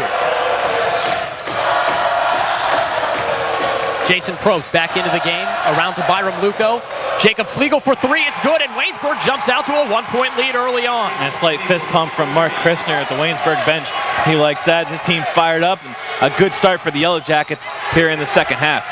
Luco nearly steals it away, a pass intended to Turner, 19:39 to go. And if that 3 is a sign of anything, we're in for a back and forth second half. Full of emotion, full of lead changes, and full of great President's Athletic Conference basketball. Howard kicks it around to Turner. Now Klimchuk looked at a 3, goes inside, scoops it around to Stipe. Coleman poked it away, and Probst came up with it. Now it's Luco using his speed. Finds Kenny Clace. Clace inside, up and in. 6 points now for Kenny Clace, and Waynesburg jumps out to a 3-point lead in the first minute of the second half. Turner with it. Around to Klimchuk. Both student sections as loud as can be in the Carey Center. Ball tipped out of bounds by Kenny Clace. 19 to shoot, 18:59 to go. Oh, this is awesome right now. Second half of a tournament game. We're tied. Winner goes to the PAC Championship. 2 passionate student sections here. This is a great atmosphere. I'm really glad we're here tonight. And it's not even March yet, so we can't even call it madness unless you don't want the alliteration. I guess it's February madness in the PAC. Pat Jones just checked in. Turner has it. Jump stop inside. Left-hand shot, no good. And I think Jason Probst has just picked up his 4th foul. Yes, he has. He had 3 in the first half. Gets his 4th quickly there. 18:53 to go. And that means Coach Christner has to turn to Nate Labashak. Jason Probst is 4th, team first. Probst under unfortunate circumstances here. 4 fouls, only 2 points as Turner misses the front end of 2. After sitting most of that first half, only playing 11 minutes, he's wanting to get in here, be aggressive, make something happen, and unfortunately picked up that foul, being a little too aggressive on Turner. Turner's so shifty, so quick, it's hard to defend him straight up. He's going to draw some contact. And he's now 6 for 8 from the free throw line with 14 points. We said it at halftime that Stith and Turner were just so elusive in the paint, and that's what makes them so hard to defend, especially against players that have several fouls committed, because they can't really do anything. They can't make contact, so sometimes they'll just have to stand there or else risk a foul. Flegel, who hit that 3 early on, misses the jumper on the baseline. And those guys, Stith's so big, Turner so quickly, they draw a lot of contact themselves. Stith couldn't hang on to that one there. It goes out of bounds. And it's Waynesburg ball. 18:27 to go. The Jackets holding on to a 2-point lead here after trailing 40-38 at the half. Coleman, who has airballed a 3 very early on in the game, has heard the chant airball every single time he's touched it since. That's a good student section there. Consistent, knowledgeable, know what's going on. 1-3-1 zone for the Bearcats as Coleman tries a 3. That one at least hits the rim, but still no good. 18 minutes to go. Waynesburg still up 2. Turner takes it. Goes inside. Blocking foul committed by Byron Luco. And once again, the Jackets pick up a couple of fouls early on. 2 minutes in, 2 fouls committed by Waynesburg. That was the strategy in the first half. St. Vincent shooting bonus free throws very early in that first half, and they're attacking again as accumulating fouls. Pat Jones gets it, looks inside. Stith is there. He's double teamed. He still gets it up, no good. Rebounded by Luco. As soon as he gets the ball in the post, you see the entire Yellow Jackets team just swarm to him. You called that a double team. There were 3 or 4 bodies within 3 feet of him. Coleman gets it, goes back between the circles. 20 seconds to shoot. Defensive foul called. I think we've got J.C. Howard there for his 3rd personal. Yes, it is. That means he'll come out of the game. Ben Klimchak of Greensburg, Pennsylvania, not too far away from Latrobe, PA, where this game's taking place tonight, comes in. 2-3 zone now for the Bearcats. Luco over to Kenny Clace in the corner. Back to Clace. A 3. Clace misses that one. Off the clock, on top of the backboard. That means it's out of bounds. 17:22 to go. Waynesburg up 2. Off the rim, just nicked the shot clock and bounced down. Good eye by the officials. The winner of this semifinal game will go to the PAC Finals. St. Vincent, potentially a rematch of a game it won last year against Thomas More in the final as Kett goes up and is fouled from behind by Luco, who has now picked up his 3rd personal and Waynesburg's 3rd team foul with 17:07 to go. Now Kett will go to the line, shoot St. Vincent's 22nd and 23rd free throws of this game. Makes the first. Now over 67% as a team. Caroli in, Luco out after picking up that 3rd personal. Kett gets his 2nd of 2. And he makes it. Kett now the 3rd Bearcat in double figures as the score is tied. Labashak open down the floor. He slams it home. Nate Labashak maybe trying to answer Dylan Stith's enormous dunks in the first half. Gets one in the second half, and it's a 2-point lead for Waynesburg. A lot of energy in this gym, and it's only going to build.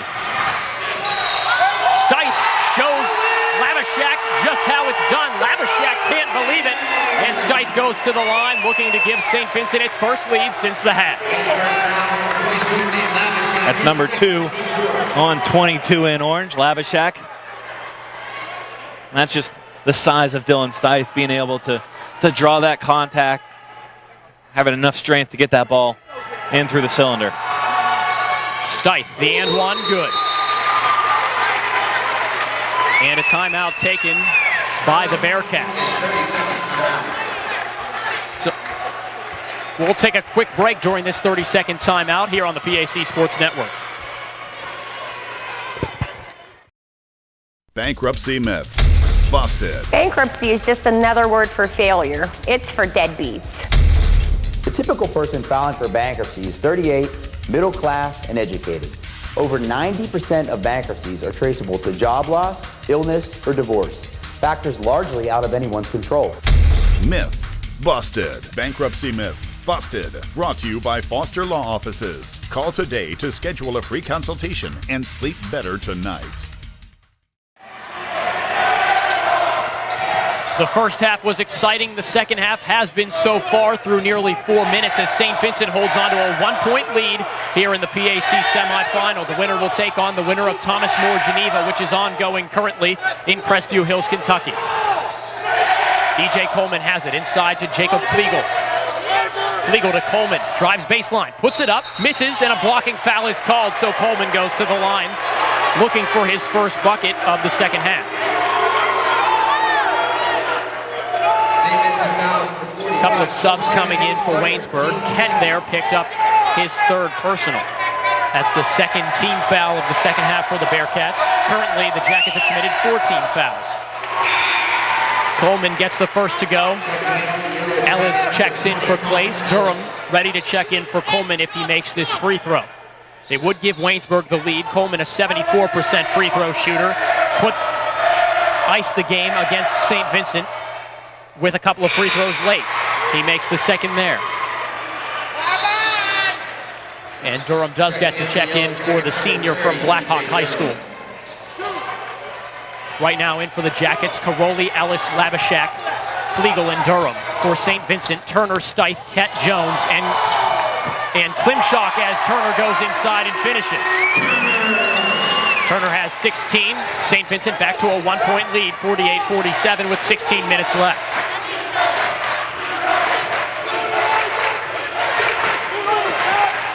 Into the corner to Ellis. He mishandles the pass from Caroli. St. Vincent ball. Yeah, Caroli's pass just beyond his reach. Ellis trying to save it, but out of bounds into the Waynesburg bench.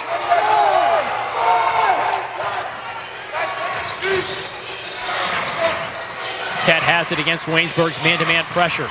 Turner goes inside to Stith. Back out to Klimchak. Klimchak, step back three. No good. And Ellis grabs the long rebound. I think St. Vincent needs to go back inside to Stith there. Had Flegel on him with Labashak helping. Ellis trying to go all the way coast to coast, but he turns the ball over. Carrying violation. Obviously that defense is going to require more than just Flegel lean on Stith. So Labashak coming over. There's maybe a third player that needs to help out as well. Keep Don Stith away from that hoop if you're Waynesburg. And if you're St. Vincent, just feed him underneath every time. Howard with 3 personal fouls and no points controls the point after checking in for Klimchak. Howard has some space, kicks it over to Turner. Ball fake, goes inside, kicks it to Stith, and another turnover. B.J. Durham comes up with it. And Durham receives it back from Caroli in the backcourt, goes up the floor.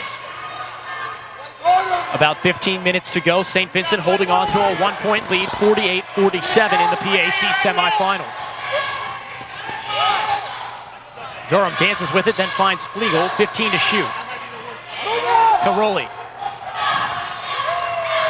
goes inside, takes the baseline, reverse layup, he got it to go.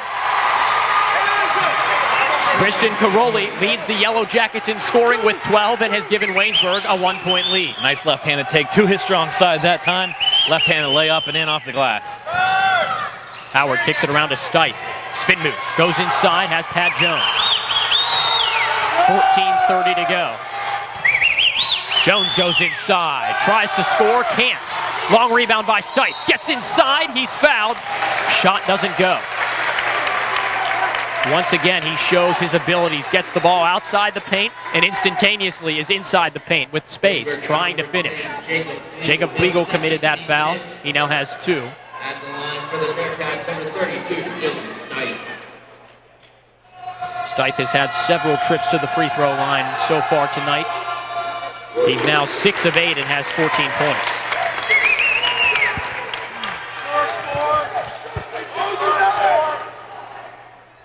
It's back to a tie game. Stith can give St. Vincent another lead. We've gone back and forth so far in this second half. And it is a St. Vincent lead by 1, 15 for Stith.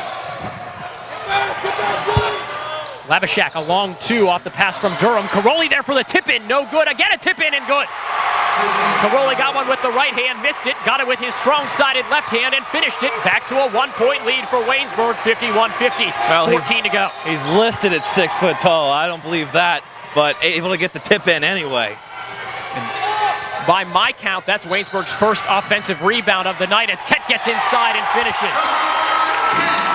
The pendulum swings again, this time in favor of the Bearcats, who lead by 1 after Kett gets his 12th point. Yeah, Curley, smallest guy on the floor right now, able to find the basketball in among the trees and get a couple looks at a tip in before getting the second one to go. And now Pat Jones jumping into Thomas Ellis. That will be number 4. That's the third team foul for St. Vincent. Yeah. Media timeout. That's only Jones' third foul. Third foul, excuse me.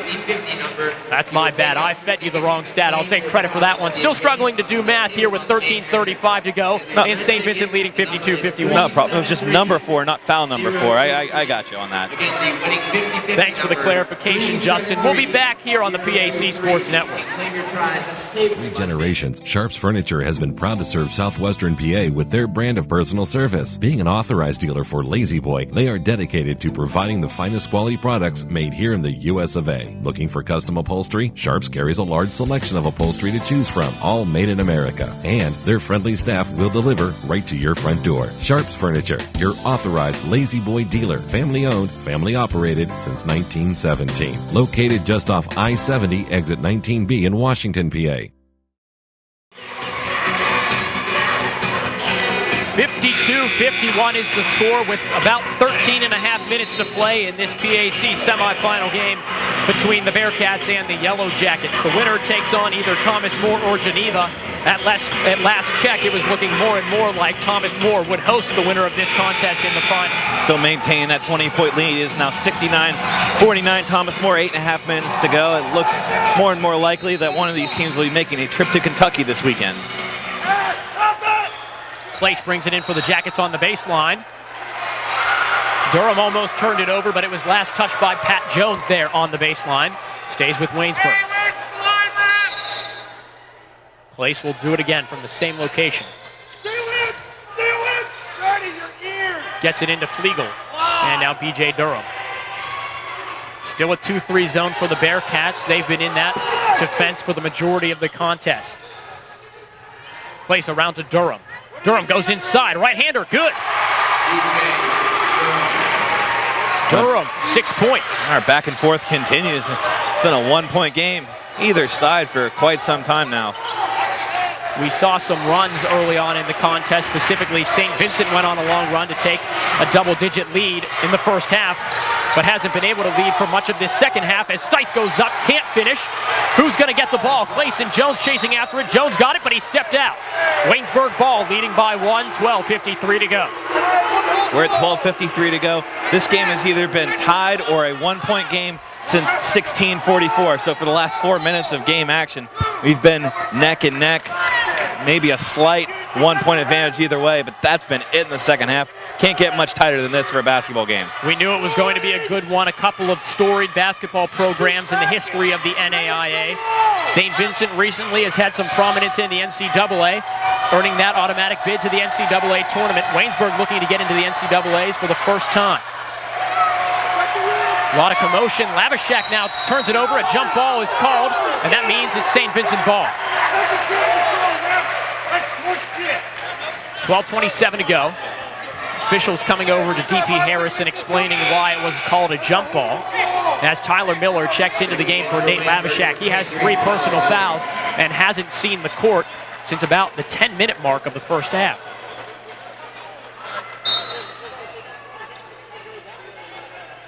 Miller has only accumulated 3 minutes of court time in the contest.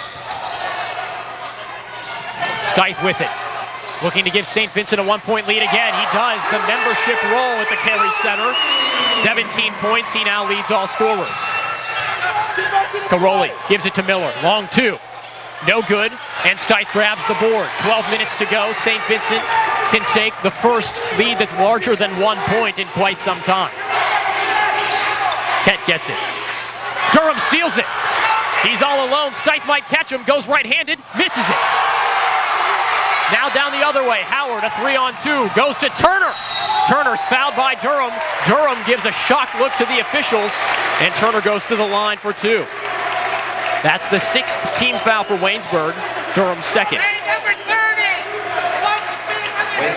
We've got Kenny Place with the foul, not B.J. Durham.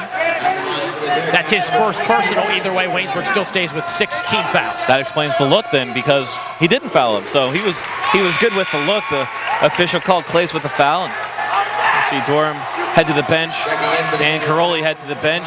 Coleman and Luco return for the Yellow Jackets. So Turner made the first. He's tied with Steiff for the lead in scoring with 17. This is Turner's 9th free throw of the night. He makes it. He has 18. 7 for 9. St. Vincent a 3-point lead. It's the largest of the second half. Great pass from Coleman, but a great block by Kett. On Tyler Miller, the ball goes out of bounds. Last touched by Kett. 11:35 to go. St. Vincent holding on to this 56-53 lead. Got a quick stoppage here over at the scorer's table. Officials just checking on the status of the possession arrow. It currently favors Waynesburg.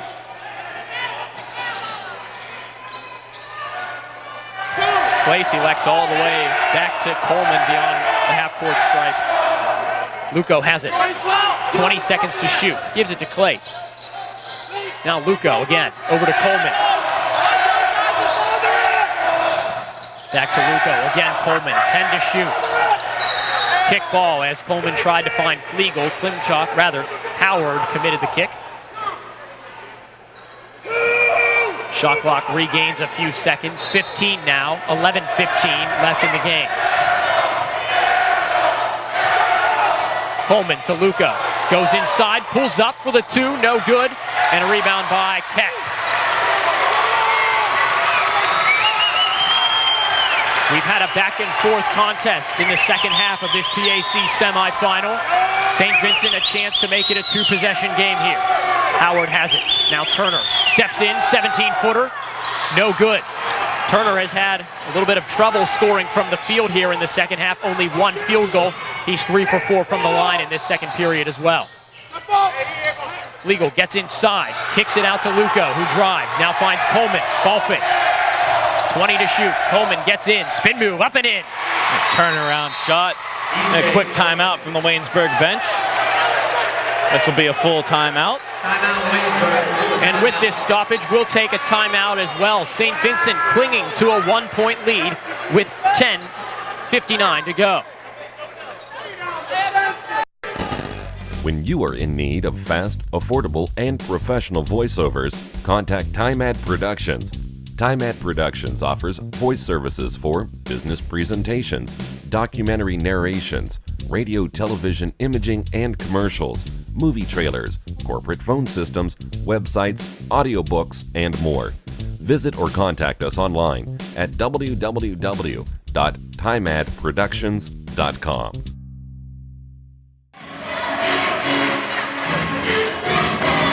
.56-55 is the score. Waynesburg trails St. Vincent in the PAC semifinals. I'm Nick Farrell along with Justin Piles, our producer Kat Guyan, and our camera person Shannon Basic. The winner of this game will take on either the Thomas More Saints or Geneva Golden Tornadoes. And as the evening wages on, it looks like it will be the number 2 Saints hosting the PAC final, as they've held a large lead over the Golden Tornadoes for the majority of the second half. St. Vincent, the number 3 seed, earned a home game in the semifinal by virtue of a Geneva upset over Bethany in the first round, a 61-59 defeat of the Bison. It's the first time a number 9 seed has defeated a number 1 seed in the history of the PAC tournament, which began in the 91-92 season. Waynesburg extending its defense into the backcourt on this possession didn't cause any harm to St. Vincent, who leads by a point. Just over 10 minutes to go. Howard steps inside, kicks it to Turner for three. In and out. Kenny Clace hassled by Turner in the backcourt. Clace gets it back from Coleman. Pulls up, he's fouled. Kett cannot believe it. That's his fourth personal. We'll wait for the scoreboard to show it. Yes, it is. I've counted fouls wrong a couple of times tonight, but that one's on point. And it looks like Kett's going to come out. Clace really drew the contact there with that linear pump fake, then kind of leaned into Kett. But that's been a call that's going this Bearcats' way earlier tonight, so you can kind of see how the officials are looking at it, and Kett will head to the bench as Klimchak returns. Clace missed the first one. We've entered the second half of the second half. 9:59 to go. Clace has a chance to tie the score with this second free throw. He has 6 points already tonight and is now 4 for 5 from the line. And he does make it. We're back to a tie game. Coleman working against Howard. Howard blows by him. Pat Jones with it. And he gives it to Howard over on the wing. Howard inside out to Klimchak, mishandles it. Klimchak dips in, now turns out. Finds Howard, a three. Good! And that's Howard's first points of the night. He's got three. A timeout is taken by D.P. Harris. It's a full timeout, but play was nearly continuing to resume as Luco inbounded the basketball. And he got the timeout from the official here at the scores table. The official was all ready to announce it, and it's so loud in here after that Howard three. The official was ready to inbound the ball from the baseline. The lines of communication were a little bit shaky because of the crowd reaction. So St. Vincent has regained a 3-point lead. St. Vincent down to its final 2 timeouts. We're inside the final 10 minutes of play in this semifinal game, and we'll be back with more action here on the BAC Sports Network. We're here at Sport Clips, the new just for guys haircutting place, to see what the buzz is about. How was it? Nice cut, nice price, professional stylist. Doesn't get any better than this. There's sports on TV at every chair. I got an awesome haircut, steam towel treatment, neck and shoulder massage. I went all the way! What are you waiting for? Sport Clips is now in your neighborhood. At Sport Clips, guys win. With 2 locations in Washington County, at the McMurray Shops in Peters Township and at Trinity Point in Washington.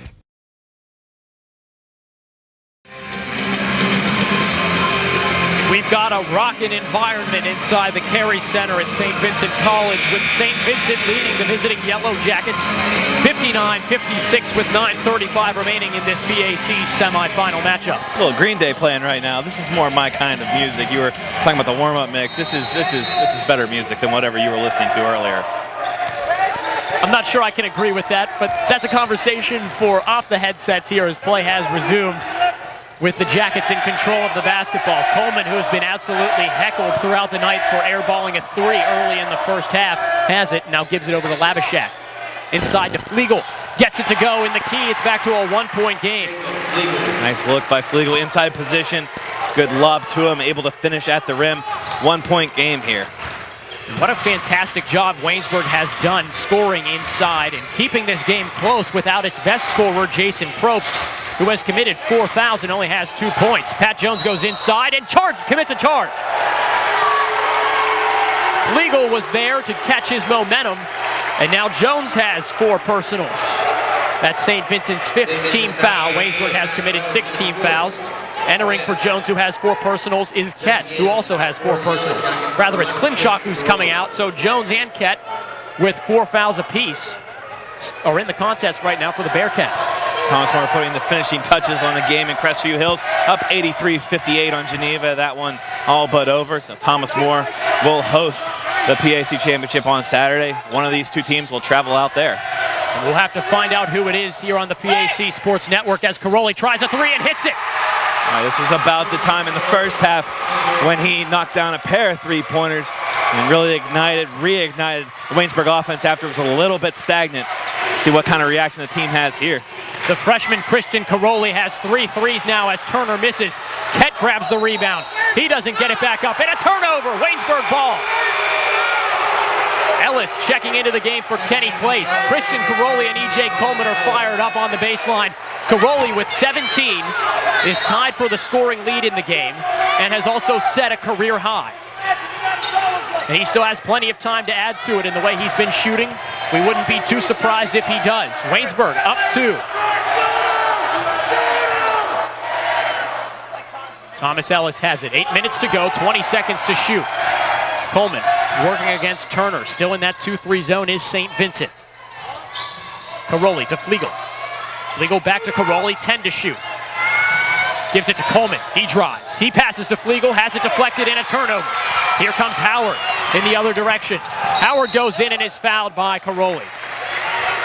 And that was a nice job by Caroli there, lean on Howard, lean him away from the hoop. Looked like Howard was going to try and go past him. Caroli cut him off and made that layup opportunity much more difficult. Caroli picks up his second personal and commits Waynesburg's 7th team foul with 7:42 to go. Howard gets 2 shots since it was a shooting foul and has a chance to tie it up. He makes that first one. He's now 1 for 3 from the line. Klimchak in. Jones, who has 4 personals, out.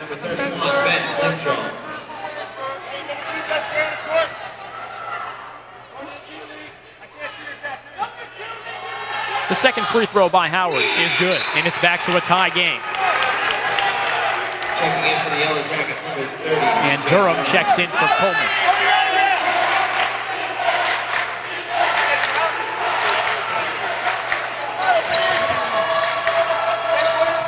Flegel gets it into Ellis, who turns and splits the trap.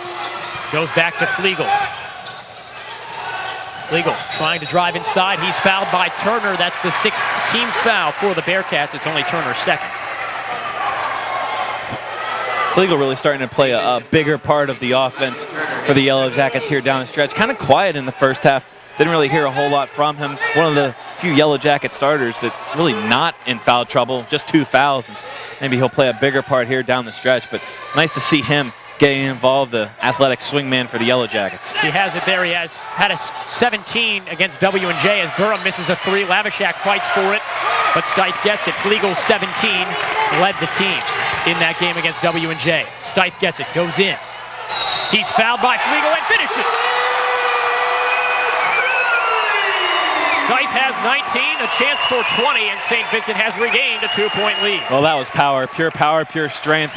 Getting hacked like that, being able to throw the ball up essentially from his chest as he's falling down and getting it to go.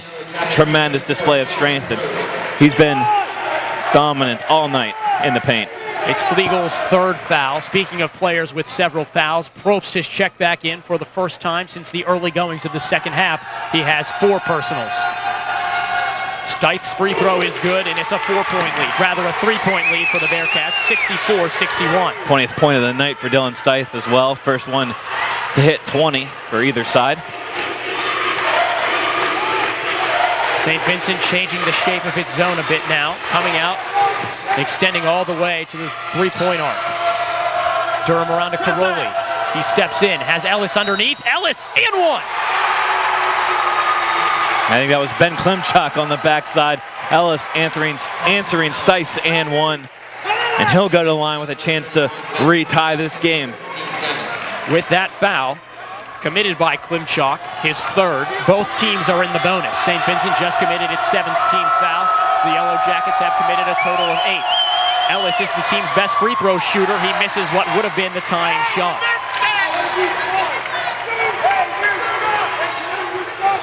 We're inside the final 7 minutes to go. St. Vincent holding on to a 1-point lead. The winner of this one will take on Thomas More in the PAC final. Steiff up, he's fouled again, and that's Flegel's 4th.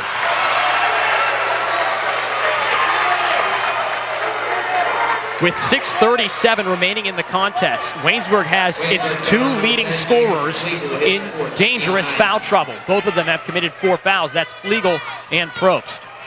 And that's the downside of putting them on a body like Dylan Steiff. He's just so difficult to defend, and his wingspan's so big. Going to end up picking up some kind of foul. Even him just reaching for a basketball sometimes, you just get tangled up with an arm.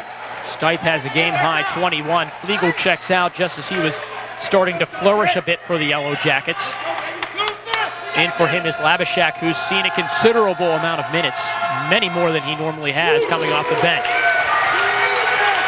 Steiff has 22, back to a 3-point lead.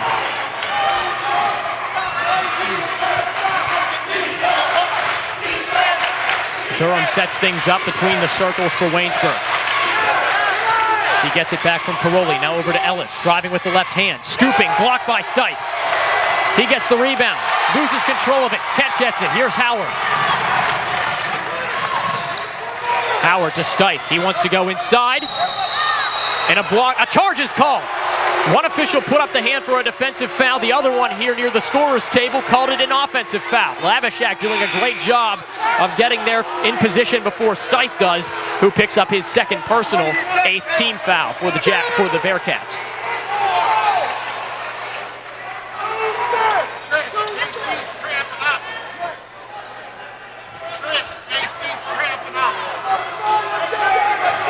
.609 to go. St. Vincent leading this tense semifinal matchup against Waynesburg, 66-63.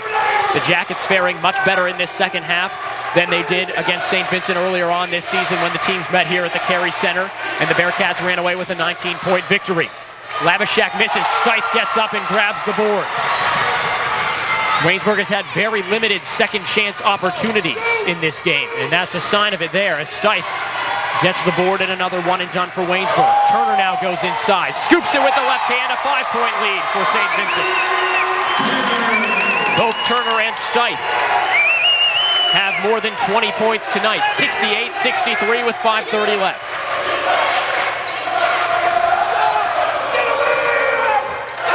Durham to Clace. Back to Durham, 17 to shoot. Into Probst, turns and shoots. No good, and again, a Steiff rebound.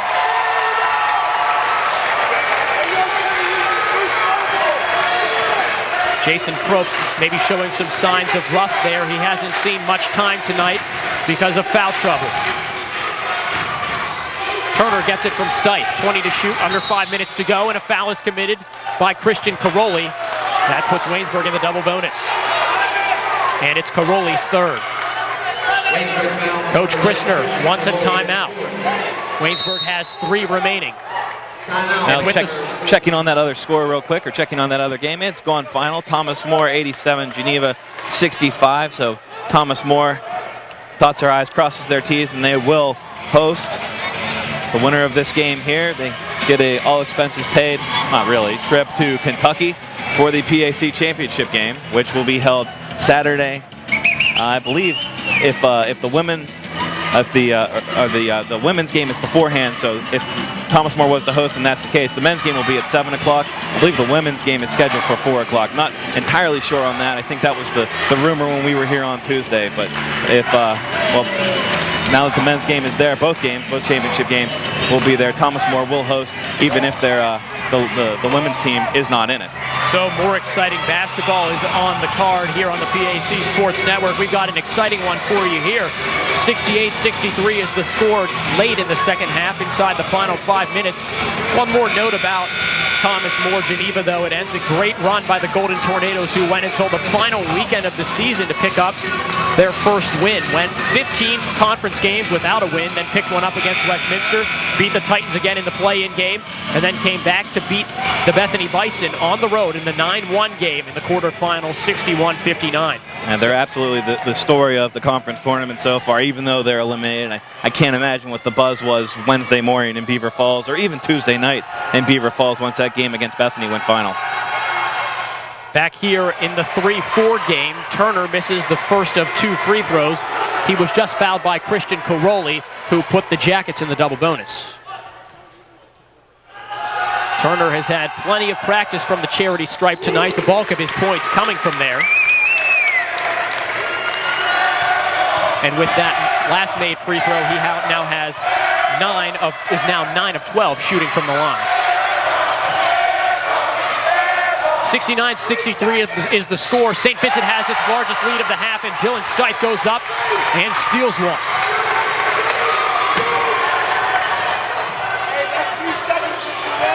Howard has it. Waynesburg playing aggressive defense, man-to-man. Kett inside, defended by Probst. He can't foul. Kett goes in. Labashak tries to help, but doesn't get there in time. St. Vincent starting to pull away a bit, 71-63 now with about 4 minutes left. Great patience by Ket there on that possession, knowing Probst had 4 fouls, took his time, found the right shot. Coleman for 3, no good. He's 0 for 3 from beyond the arc tonight. 4 minutes exactly. Howard working against Luco. Gets the screen from Stipe.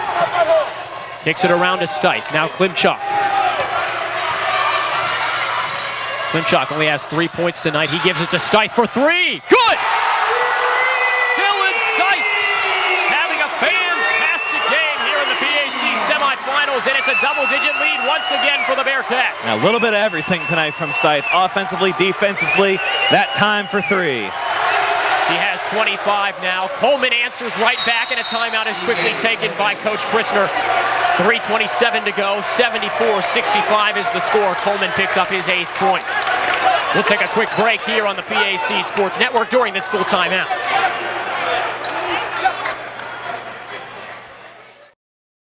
Bankruptcy myths. Busted. Bankruptcy is just another word for failure. It's for deadbeats. The typical person filing for bankruptcy is 38, middle class, and educated.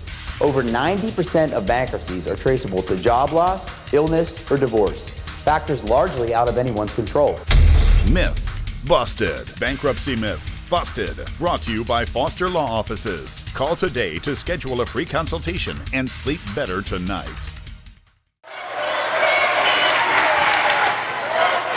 Under 4 minutes to play in the PAC semifinals. The winner goes to Crestview Hills, Kentucky to take on Thomas More.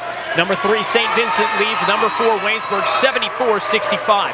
A moment ago, it was a double-digit lead for the Bearcats, the first such double-digit lead since the first half for St. Vincent. Early on in the second half, both teams had been sharing 1 or 3 point leads back and forth. But over the course of the last several minutes, St. Vincent has been able to expand its lead and maybe take control for what could be the remainder of this contest here in the dying moments. And that Stipe 3 capped off a 10-0 run by the Bearcats and only stopped by that jumper from E.J. Coleman to cut the leads to 74-65. But Bearcat fans in here, Bearcat team is feeling it right now, looking for the knockout punch, leading by 9. So about 3:30 to go. St. Vincent in possession of the basketball. Waynesburg trails by 9. We could see a rematch of last year's final if St. Vincent is to win. Klimchuk, a 3, good! Klimchuk has been quiet tonight. He now has 6, both from beyond the arc. 12-point lead for St. Vincent. Durham to answer. He doesn't, and it's rebounded by Stipe. It's starting to look grim for Waynesburg, starting to look promising for the Bearcats.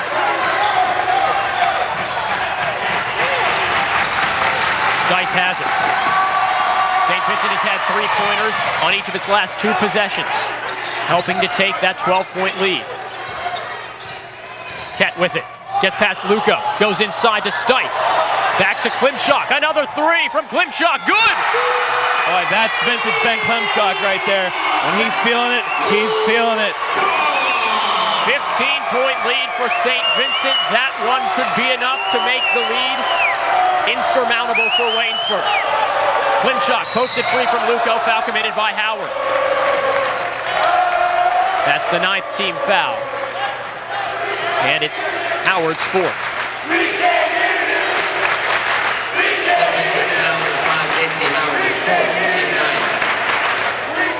Byram Luco goes to the line. He has yet to score in the second half. He has 4 points tonight. He makes it.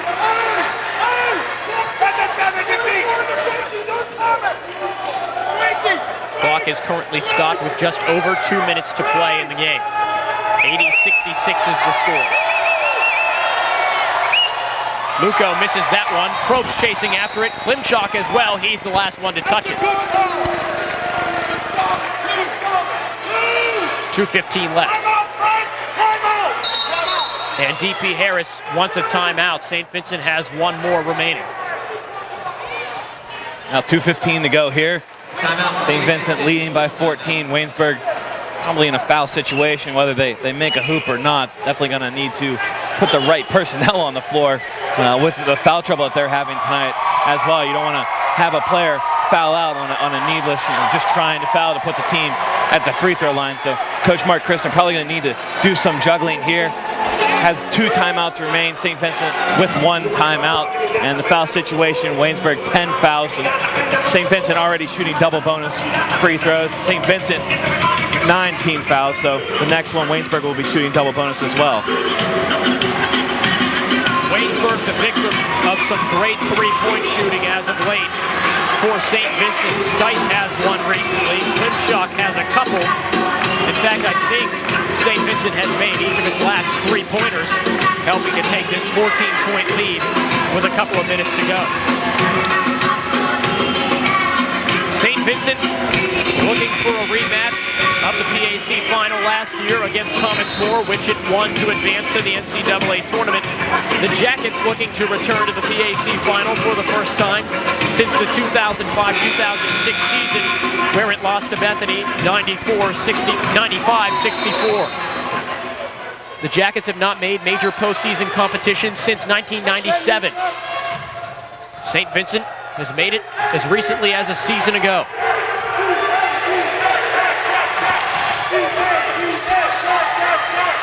Caroli has it. He goes into Probst, who goes up and gets it to go. It danced on the rim for quite some time, but Probst has a chance for a 3-point play.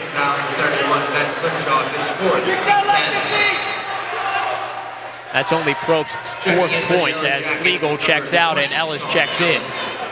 He could trim the deficit to 11 with 2:03 left. He misses, and Stipe gets in for the rebound, but Ellis pokes it free. Another possession for the Jackets. Durham is fouled. Double bonus. And that'll be it for Klimchuk, I believe. A positive for Waynesburg, a negative for St. Vincent as Klimchuk has 9 points, has been relatively hot recently. There won't be any more of him tonight.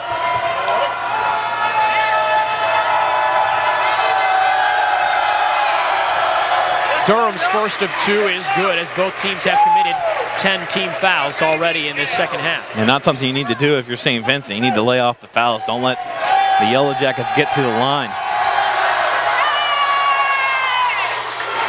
Second is good, back to a 10-point lead. Waynesburg has trimmed away 5 points of St. Vincent's 15-point lead, what was then a 15-point lead over the last 30 seconds. But it might be too little too late as Turner has an open look to the hoop and lays it in with the left hand. 82-70, 1:45 to go. Caroli loses it. Turner has it. He tries to take it down, loses it. Durham touched it last, and it stays with St. Vincent, a $1:39 to go. Subs in for Waynesburg. Jacob Flegel and E.J. Coleman out. Caroli and Ellis. Jacob Flegel.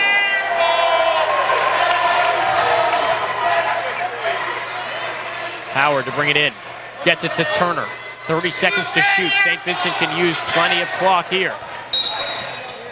Coleman commits a hand check on Jones about 30 feet from the basket, and Jones walks right up to the free throw line. Well, that's the right decision there. Needing to foul the right guy to foul if you're Waynesburg. That's just a second on Coleman, and out of the lineup out there, that's the best possible scenario. You had a couple guys with 4 fouls still in the game, actually, with Flegel and Probst. So you don't want them committing their 5th foul, especially with the force they are at the other end. You're going to need points to get back in this game if you're Waynesburg, so you don't want either of those guys committing the fouls.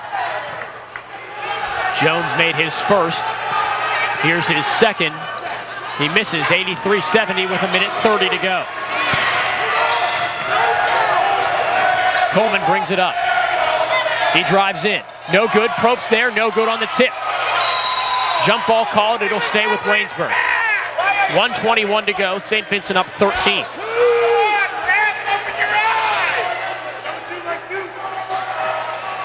St. Vincent edging closer to a second consecutive PAC tournament final against Thomas More.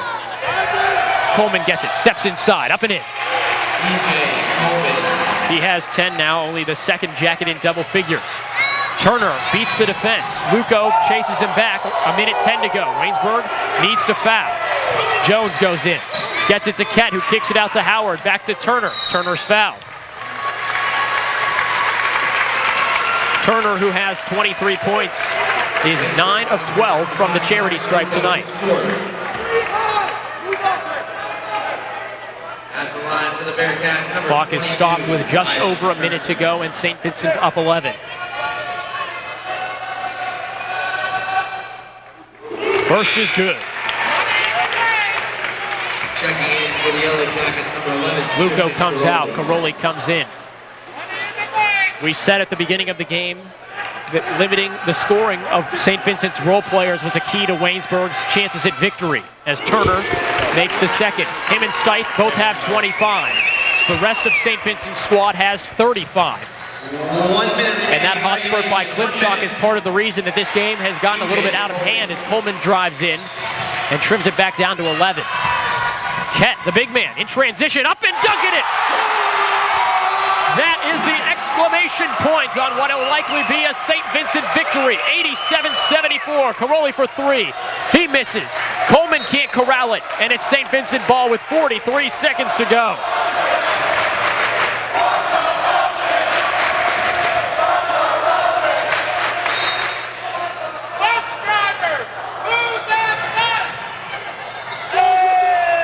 Steiff gets it. Caroli gets the steal. Left-handed layup is good. 36 seconds to go. 87-76. Waynesburg has 2 timeouts left. Christner chooses not to use one. Caroli has a career-high 19. Pat Jones wide open. He goes up to finish with the dunk. Boy, it's been a dunk clinic in recent moments. Back-to-back dunks. Flegel for 3, no good. Caroli tips it home. He has 21. Steiff gets it. St. Vincent up 11. The shot clock is blank. Durham's defending him. We may not see another foul. 12 seconds to go. St. Vincent looking for its second straight PAC tournament championship. The Bearcats, with the win at the Carey Center, are headed to Thomas More for a rematch of last year's final. The number 3 St. Vincent Bearcats play a couple of games at a raucous Carey Center and advance to the final with a win over Waynesburg, 89-78. Now, this was just a fantastic ball game here. Love the intensity that both teams brought. Hats off to Waynesburg for a tremendous season and tremendous building that Mark Christner has done with this program, and you guarantee that Waynesburg basketball is definitely on the way up. They're not quite there yet where they want to be in terms of playing for a PAC championship, but you know these guys are going to come back strong next year, and Mark Christner has the focus of a championship caliber coach, and you know these guys are hungry for that come around next year. And St. Vincent, they get what they wanted. It was a little bit dicey maybe a couple weeks ago where they would be coming up on Saturday, but they'll be in Kentucky. A role reversal of last year's conference championship game, which was played here. They have to go to Kentucky to defend their crown in NCAA tournament berth. The Jackets walk out of the Carey Center with disappointment after this 11-point loss, but it's not a disappointing season for the Waynesburg camp, finishing with a playoff record included, 15-12 overall record, the first winning season since the 05-06 year when the team went 16-11 and 7-5 in the conference. Coach Christner setting a new personal best for wins in a single season with 15 total for the Jackets, and there's plenty of promise as Waynesburg will return 4 of its 5 starters next season, as Coleman, the senior from Blackhawk, is the only one who will not return. Also, Thomas Ellis, the 5th junior of that core of juniors, the 6th man, will return as well. And it's a good nucleus for Waynesburg. Definitely coming back. The Waynesburg season may not be done. Perhaps there's an ECAC bid in the future. St. Vincent's definitely not done, as the Bearcats, led by top scorers Isaac Turner and Dylan Steiff, a couple of seniors, both with 25 points tonight, will take their talents to Crestview Hills, Kentucky for the PAC final. Thanks for joining us here on the PAC Sports Network. We're going to take a quick break and come back and name our Foster Law Office's player of the game. The final score, 89-78. We'll be right back on the PAC Sports Network. Bankruptcy myths. Busted. Bankruptcy is just another word for failure. It's for deadbeats. The typical person filing for bankruptcy is 38, middle class, and educated. Over 90% of bankruptcies are traceable to job loss, illness, or divorce, factors largely out of anyone's control. Myth busted. Bankruptcy myths busted. Brought to you by Foster Law Offices. Call today to schedule a free consultation and sleep better tonight. The Bearcats led back to the PAC tournament final after this 89-78 victory tonight over the number 4 Waynesburg Yellow Jackets. And all in all, the offensive charge and the defensive charge for St. Vincent was led by senior Dylan Steiff. Yeah, Dylan Steiff, our Foster Law Office's player of the game. 25 points, 13 rebounds. Did great work up and down this court, ignited this crowd with a couple of thunderous dunks, a couple of nice blocks at the other end. He and Isaac Turner both with 25 points to lead all scorers, but great job by Steiff, our Foster Law Office's player of the game. And this Bearcat machine, after not being able to finish out the regular season like they wanted to, has found a way to win, understands how to win, and has the confidence to win heading to their championship matchup on Saturday. 3 Jackets finished the contest in double figures. The freshman Caroli led the charge with 19. Coleman had 12 and Ellis had 10. On the other side, Turner and Steiff tied with 25 apiece, and then Sean Kett added 16. But down the stretch, Ben Klimchak had a couple of big threes that helped St. Vincent space itself from Waynesburg in the waning moments of the contest.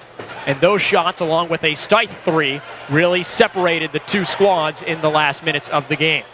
So congratulations to Dylan Steiff, our Foster Law Office's player of the game, and to the St. Vincent Bearcats, who victorious tonight by a final score of 89-78, are headed to Crestview Hills, Kentucky to play for a second consecutive PAC title. And so are we. We will be at the women's and men's championships on Saturday. Check the schedule. I believe the games are scheduled for 4 and 7:30. I'm not entirely sure on that, but I believe that's the ballpark that they were looking at the other day when we were talking about it. Check the PAC Athletics website for those times, and we will have both games broadcast on the PAC Sports Network live from Kentucky. Boy, if this tournament has been any indication of what the finals will be like, Justin Piles, you'll want to be near your computer the entire day Saturday to watch the 2 PAC finals. That's all we have for you tonight, though, on the PAC Sports Network. For our producer, Kat Guyon, camera person Shannon Basic, and my associate, Justin Piles, I'm Nick Farrell, thanking you for joining us here on the PAC Sports Network.